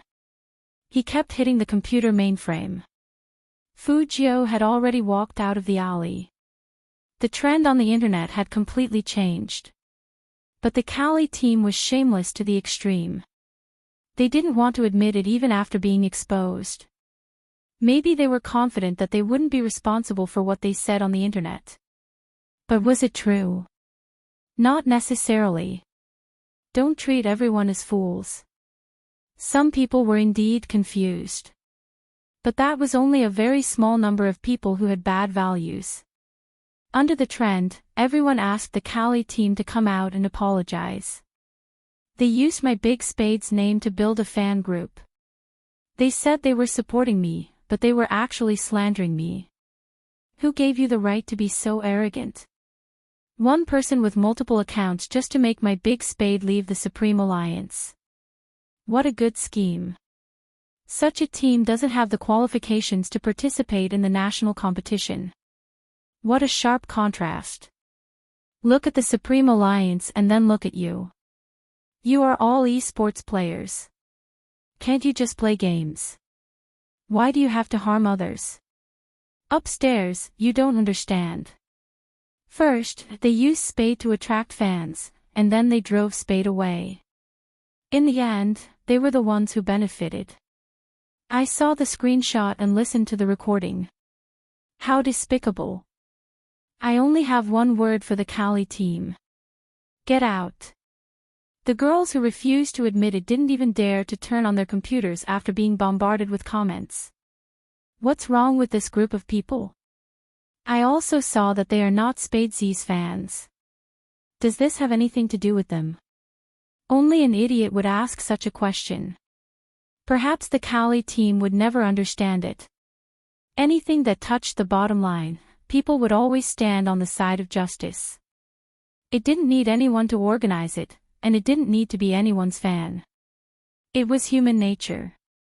Who didn't have a passionate heart? Except for Lioli and the others. Captain, what should we do now? If this goes on, my live broadcast tomorrow will be terrible. Things had come to this point, and there were still people thinking about her live broadcast. Lioli's eyes were gloomy. After all, she had always been the queen of otaku. She had never been scolded like this. It was all because of Spadesy. That recording. How did it come out? Thinking of this, Azure threw the mouse heavily. A loud bang was heard. The whole club fell silent. The members didn't dare to speak. Lioli took a deep breath, fiddled with her long hair, and said, "Apologize." Apologize. How could he apologize for such a thing? Once they apologized, they wouldn't be able to compete anymore, right? Lioli looked at the faces of the whole team and said slowly, "Now that things have happened, someone has to take responsibility. Since we accidentally said something wrong and were caught red-handed, we should apologize publicly for the sake of the Cali team." At this moment, the entire team finally understood what their captain meant. What Lioli meant was that whoever released the recording on Weibo should apologize. In other words, they had to sacrifice the two of them for the benefit of the entire team. The two girls who hated Fujio so much just now were stunned. They couldn't believe their ears. "Captain, you were the one who said we could."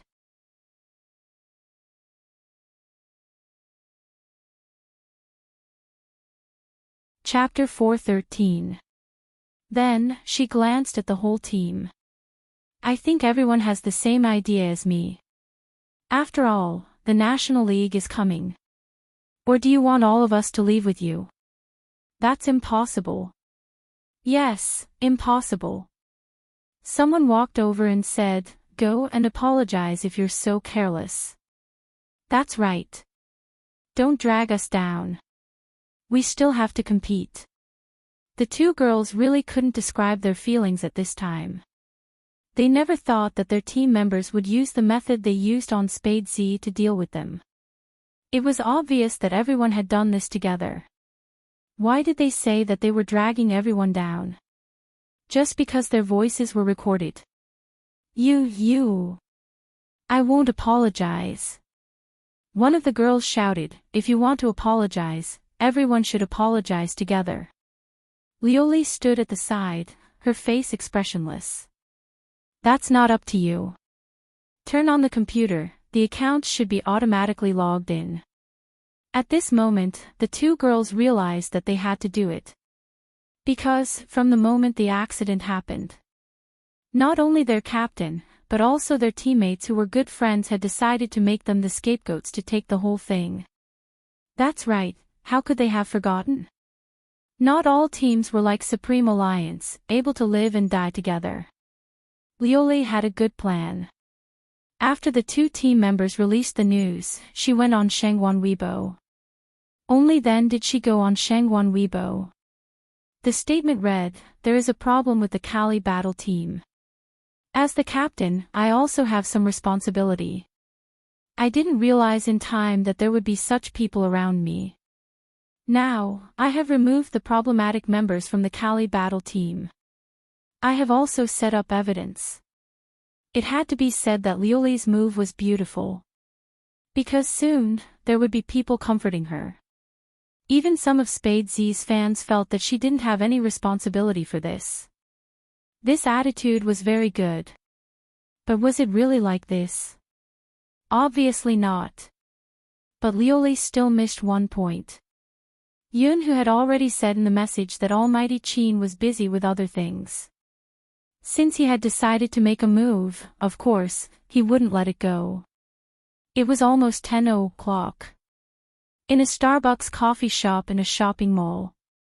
A person was still looking down at his phone and computer. He seemed to specialize in this industry.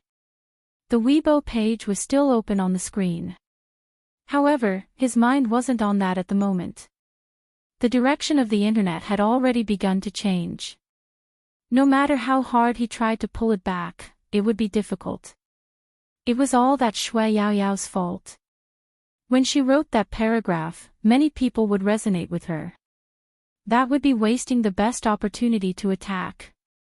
However, what puzzled him the most was the message that he had posted on his Weibo. He had been paid to spread Escapades' information. Why would they post something about the Kali squad?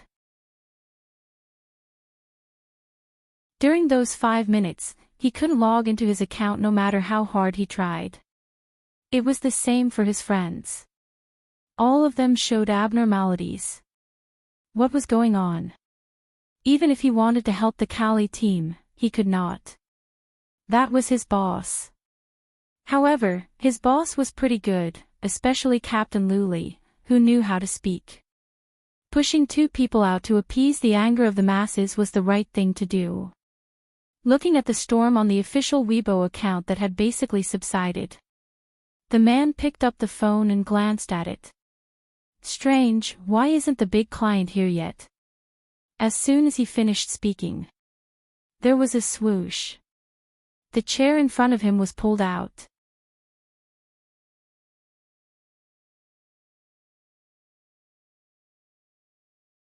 Chapter 4:14. The moment the man looked up, he wanted to run. But how could Qin Mo let him run? Almost as soon as he stood up, someone pressed his back. Sit down. It was the Qin family's bodyguards. These people were all from the army. Even though they were wearing black coats, young master's identity was too special. Not only because he was the only son of the Qin family, but also because young master couldn't be hurt. This was a top-secret order from the inside. And the man didn't know about this. But even so, deep in his heart, he was still afraid of the man in front of him. Qin Mo looked much more elegant. He sat there with his long legs crossed. He took off his black gloves and said with a light smile, "Who gave you the courage to go against Supreme Alliance and Escapades?" Ha!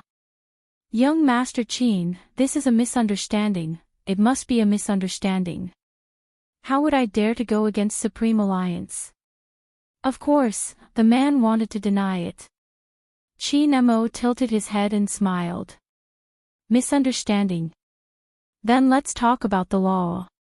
Article 246 of our country's criminal law states that anyone who publicly insults others or fabricates facts to slander others, even on the internet, will be sentenced to up to 3 years in prison if the circumstances are serious. Hearing the famous young Master Chin recite a law without missing a word, that person felt a chill run down his spine. Chin Mo casually added, "Do you want to go to jail?" I really didn't. The man still refused to admit it.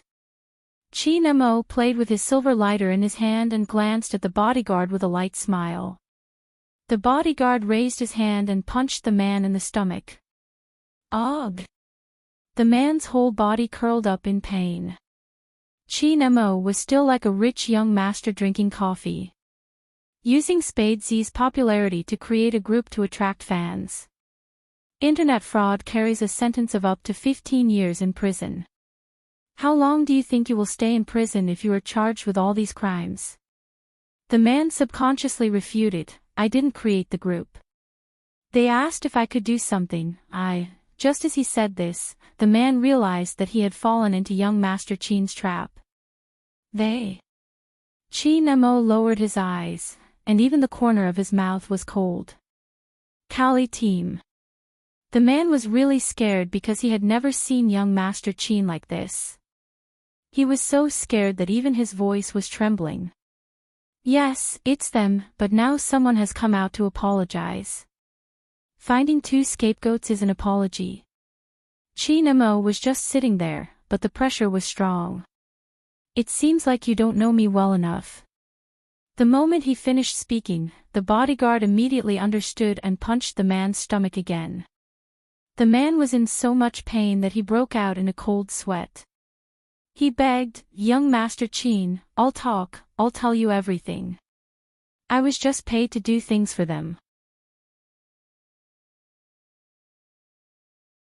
The real mastermind was Lioli, the captain of the Kali battle team. If he continued to fight like this, he would be beaten to death. Chin Mo glanced sideways and listened to the man's words. His eyes darkened, but his voice was calm. "In your line of work, there should be records of transactions." That person hadn't expected Chin Mo to be able to guess this. His eyes were filled with panic. Chin Mo arched a brow, his lips cold.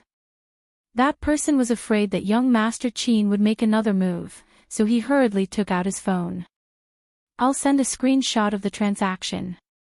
On the other side, Luli looked at the comforting comments under the official Weibo account, and the corners of her mouth curled up.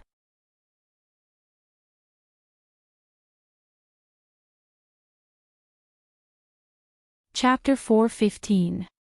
That was a chat record between her and an internet hacker. It was clearly written that she wanted to hire him to deal with Spadesy, and there was also the payment amount. Lioli never thought that the person she had worked with for more than half a year would keep this kind of thing and post it on the internet. The moment she saw that screenshot, Lioli felt that it was over. She was really over. Even a few people who had no sense of right and wrong were comforting her. However, they were no match for more righteous people. This had angered the public. Even the National League's organizing committee made a statement. In response to the fact that some teams used bad means to slander others, the organizing committee has decided to disqualify all members of the Kali team. Esports is supposed to be a place where strength speaks, not these shameful thoughts. Disqualify all members. That meant that even if they were no longer in the Kali team and went to other places, they could no longer participate. At this moment, the club was completely silent. Everyone slumped down in their seats, their faces pale. Especially Lioli, she was so angry that her first reaction was to call that person. "Hey, what the hell is wrong with you? Don't you have any professional ethics, F? I'm Chin Mo, just 4 words, and Lioli's voice was stuck in her throat. Almighty Chin, how could it be him? Lioli's face was drained of all color in an instant. There was no situation more embarrassing than this. Everything she did was for this man. But now it was also this man who dealt with her, and he knew all her dirty side. Lioli almost felt that the man did it on purpose, purposely picking up her call. Listen, this is just the beginning. Chi Nemo wouldn't talk to this kind of woman. He hung up the phone and threw it back on the wooden table. That person smiled fawningly. Young Master Chin, look, I told you it was all because of her. Chi Nemo glanced at him. Arrest him and take him to the police station. Young Master Chin. That person's eyes were wide open, and he still wanted to struggle. Chi Nemo had already stood up and walked out. Jiang Zuo was standing outside. When he saw Chi Nemo walk over, he extinguished his cigarette. Even though he knew it wasn't the right time to ask, he couldn't help but ask, don't you think you're too nice to Fuzhou? He's my younger brother. Who else would I be good to if not my younger brother? Chi Nemo turned his head and looked at his good friend with a deep gaze. Jiang Zuo's expression turned serious. You know I'm not talking about that kind of good. Chi Nemo paused, looking deeply into Jiang Zuo's eyes. That won't happen, we will only be brothers. That's good. Jiang Zuo looked much more relaxed. As long as Chi Nemo could confirm that his position in the relationship wasn't wrong, everything would be fine.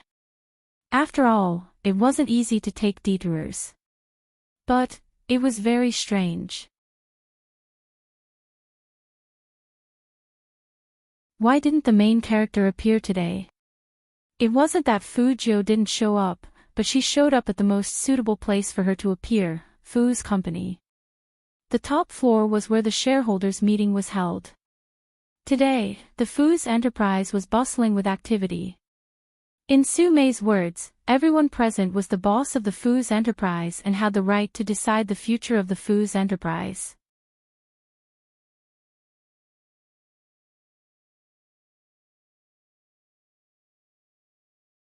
Chapter 4:16.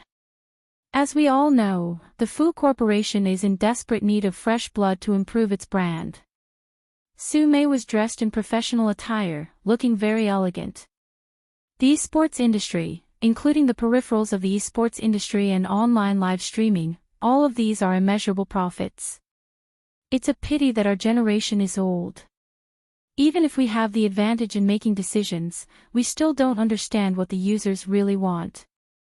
That's why I asked old Fu to hold this shareholders meeting. If Ximing takes over the Fu Corporation's new industry, I believe he will guide the Fu Corporation in the right direction. After the shareholders heard this, they all expressed their agreement. Young Master Fu is indeed capable. Many people like him playing games. He has already joined a team from another province and will appear in the National League. This way, he will bring a lot of popularity to the Fu Corporation. The sooner the company has a general manager, the older people like us can relax. 3 of the shareholders were related to Su Mei, and one of them was Su Mei's younger brother. Of course, they would agree. There were also a few small shareholders who didn't care, they just needed to wait for the dividends. After all, in their eyes, the Fu Corporation would belong to Fu Ximing sooner or later. Even if He Honghua had shares, it was useless. She couldn't do anything with only 25% of the shares. Fu Zhongyi was different, he had 45% of the shares and Su Mei's younger brother had 15%. It was obvious who the Fu Corporation belonged to. But there were still 2 old antiques who didn't agree with this. They had come together with He Honghua and Fu Zhongyi. They knew that if He Honghua hadn't sold all her assets, the Fu Corporation wouldn't have existed. Fu Zhongyi was ungrateful, but they didn't forget. I don't agree, the Fu Corporation is different from before. We have to consider all aspects. Who is on the Fu family tree and who should be the manager of the Fu Corporation? It will sound good if others hear about it. Su Mei had already expected these 2 stubborn old men to say that. She first glanced at He Honghua and said, "You 2 are right."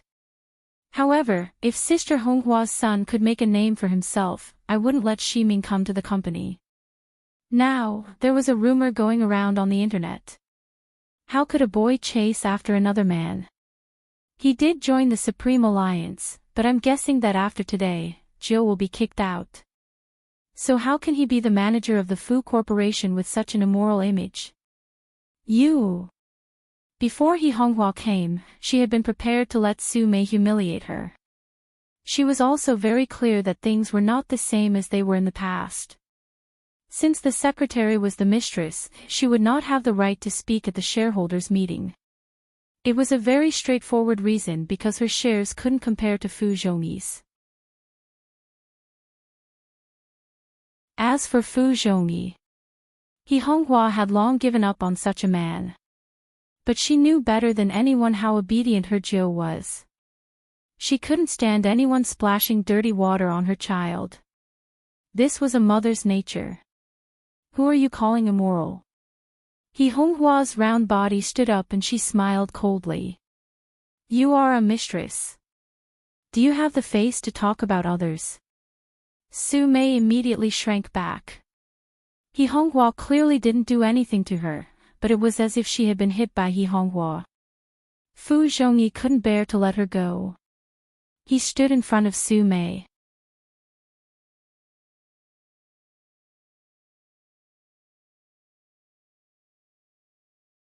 Chapter 4:17. She was chasing He Honghua away. The shareholders all understood what he meant, and they all looked over. He Honghua glared at her. How dare you? Sister Honghua, I call you sister because I respect you. But if you don't want this respect, I can only ask the security guards to escort you out. Su Mei was pitiful. How can the shareholders' meeting be held if you yell at me like this? This is the company, not the countryside. If I don't ask you out, we can't continue. He Honghua was so angry that her chest hurt. I still have shares in the Fu family. Why can't I sit here? Yes, we all know you have shares. Su Mei pretended to be very reasonable. That's why I invited you to this shareholders' meeting. I've asked you many times to return the shares to Zhongyi. It's fine for us to buy them, but you always disagreed. Now that there are personnel decisions in the company, of course the major shareholders have the final say. The 25% shares are the tens of thousands of yuan that you took out when the company was first established. Sister Honghua, you can't always think that you can do whatever you want just because of a few tens of thousands of yuan. That won't do. All the old people who followed Fu Zhongyi knew that without the tens of thousands of yuan, the Fu family would be dead. But now, even this became Su Mei's topic of ridicule for He Honghua. No one could understand He Honghua's feelings. That kind of infuriating and sad pain made her breath tremble. The two shareholders couldn't stand it and wanted to say something. But Fu Zhongyi coughed coldly. This made them realize that it was no longer possible for Fu Zhongyi to remember their past kindness. Not only He Honghua, but even they seemed to have lost the right to speak. Su Mei was still talking. She raised her eyebrows and looked at He Honghua. The company really doesn't need you to create trouble. What are you waiting for, security guards? Ask her out, we have to continue the meeting. Yes. The two security guards rushed forward and grabbed He Honghua's arms. He Honghua's eyes were red. You are just his secretary, what right do you have to do this? And you, look carefully, I am the shareholder. The security guards had been here for a long time and they knew who was in charge of the company. They didn't even listen to He Honghua's words as they dragged her out. Just at this moment. Swoosh! Something rang out behind him. Subconsciously, they turned their heads back, and their calves were hit hard by the skateboard. It was so painful that the security guards almost immediately let go with a scream. He pulled the skateboard back. He returned to Fu Jiu's feet. She stood in front of the door, dressed in black. Her hair was like silver, and her eyes were filled with hostility. However, her voice was very calm. Who allowed you to touch my mother? 9. He Honghua was stunned. Everyone in the meeting room stood up because of this scene. Even Fu Ximing, who had been hiding in the small partition, couldn't help but rush out and look at Fu Jiu with disgust. Fu Zhongyi was even angrier.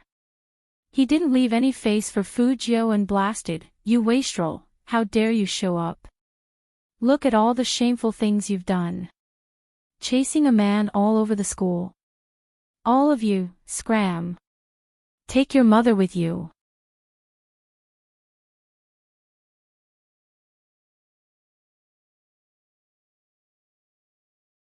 Chapter 4:18.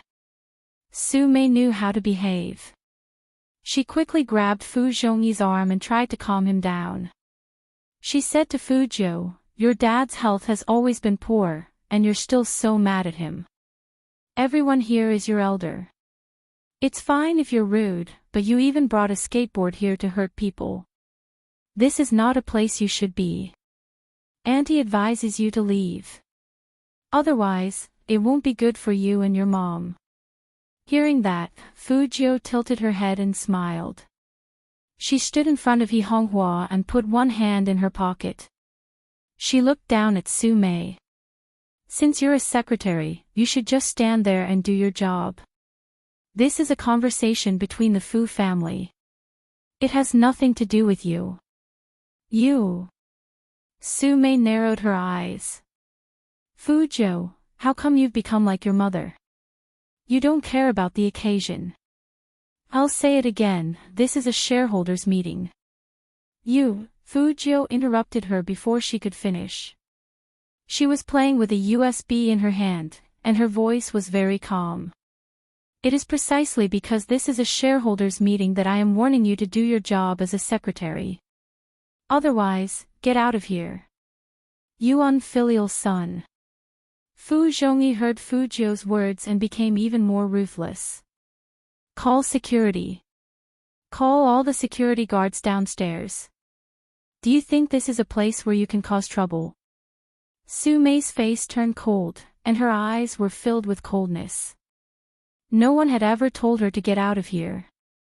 This peasant bun, if she didn't teach him a lesson for a few days, he would forget who he was. He deserved to be kicked out. Refusing a toast only to be forced to drink a forfeit. How could the smart Fu Jiu not see through Su Mei's thoughts? But she acted as if she didn't see or hear Fu Zhongyi's words. She walked over to the long table in the conference room. Then, she reached out and knocked on the back of one of the chairs. That person was none other than Su Mei's younger brother, Su Xing. "What do you want?" "Fu Jiu, what the hell do you want?" Fu Ximing's arrogant little face was full of venom after seeing his actions. In contrast, Fu Jiu's expression was much more indifferent. "I want to ask your uncle why he has the right to sit here." "Fu Jiu," Su Mei said again, "Su Xing is one of the shareholders of Fu's enterprise. You should call him Boss Su when you see him. You shouldn't talk to him like this." "Yeah, how can you talk to President Su like that?" That is to say, this Fu Jiu really followed He Honghua in death. No matter what, he was born in the countryside. Even if he is rich now, he can't change his bad habits. Luckily, Ximing is in the Fu's enterprise. The two shareholders looked at Fu Jiu with disapproval. They didn't have many shares in their hands, but they always defended the Su family. Su Xing also sneered, "That's enough, Mr. He. Hurry up and leave with your brainless son. We don't want to always be a joke."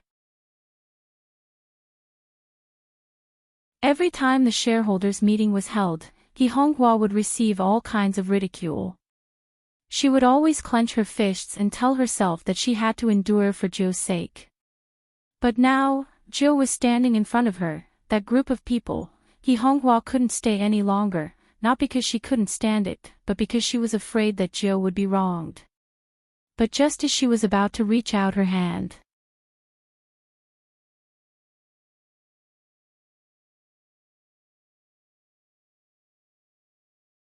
Chapter 419. The youth's voice was neither loud nor soft, and it had a unique magnetism to it. It was very nice, and it didn't sound like the country bumpkin Fujio's voice at all. But it was just one sentence.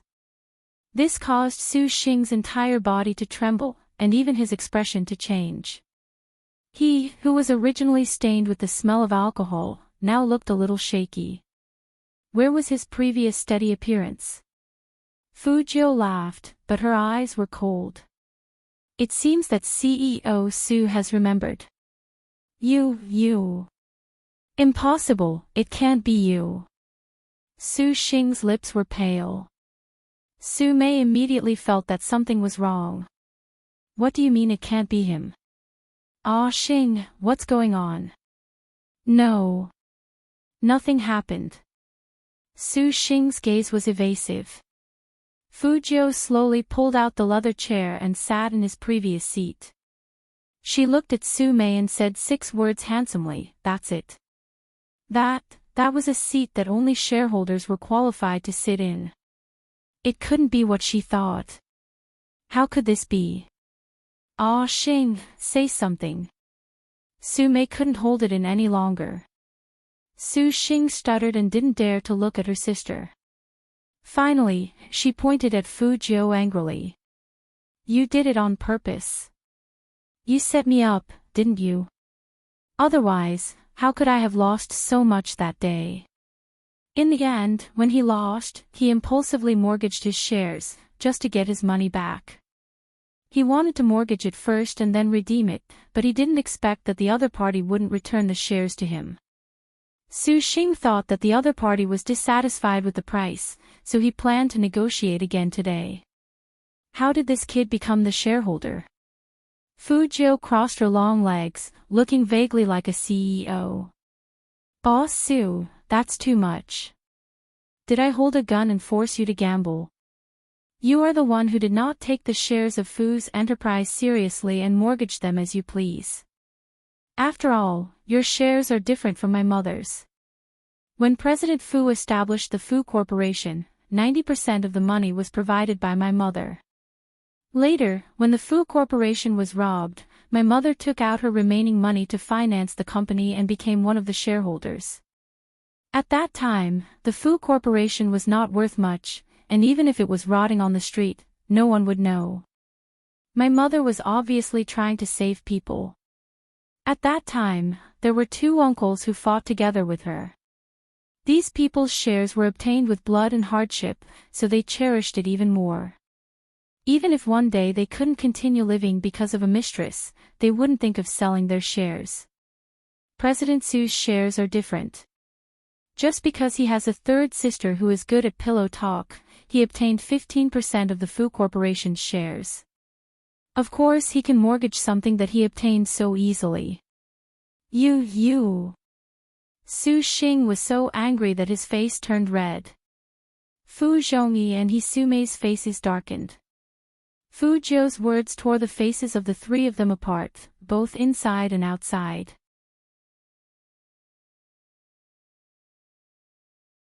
The 2 elders of the Fu Corporation never thought that Fujio would mention this. Sometimes, in the business world, he had to abandon many principles. But in the end, they were different from Fu Zhongyi. Only after suffering would they understand that it was not easy. Only by living up to the people of the past could they live with a clear conscience. Now that the young man mentioned it, those days seemed to come back to them. Back then, they fought side by side. He Honghua was uncultured, but she had great foresight and strategy. Some people even admired her decisiveness and honesty. But later, Su Mei got involved. That woman was good at acting, pretending to be pitiful, and ruined He Honghua's reputation.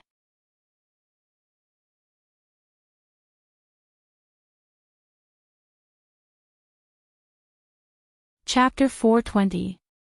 But who said that a village girl was destined to be incapable? Capability could never be determined by education or family background. At that time, they were so focused on their work that they didn't notice it. By the time they realized it, it was already too late. Fu Zhongyi was determined to protect Su Mei. As small shareholders, they couldn't say anything.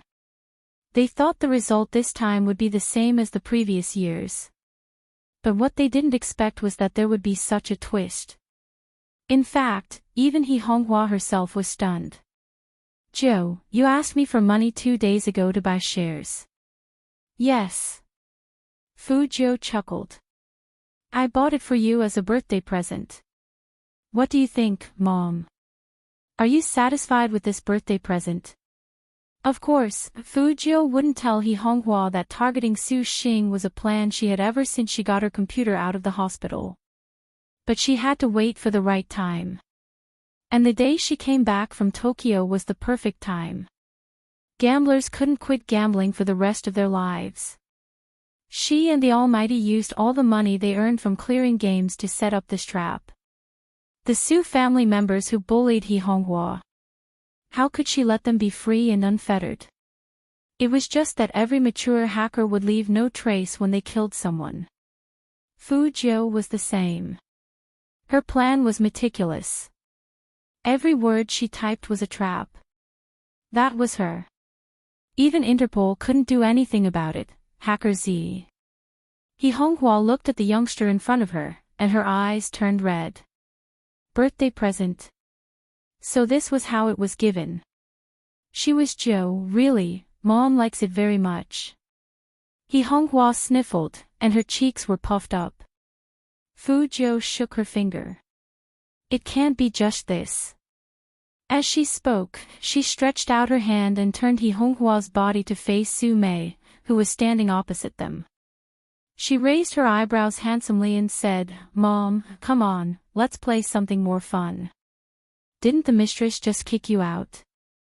Now use your status as a 40% shareholder to make her scram." Su Mei's face turned pale instantly. She clenched her fists.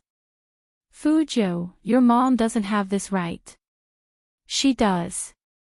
Fu Zhou's voice was calm. 40% shares is enough to kick a secretary like you out. Or do you want security to kick you out? Su Mei bit her lips tightly, as if this was the only way she could control her emotions, which were on the verge of losing control. She couldn't just go out like this. There were more than 100 employees in the Fu Corporation. If she left like this, how could she continue to stay in the Fu Corporation? Su Mei had no choice but to look at Fu Zhongyi with tears in her eyes. Fu Zhongyi's heart ached.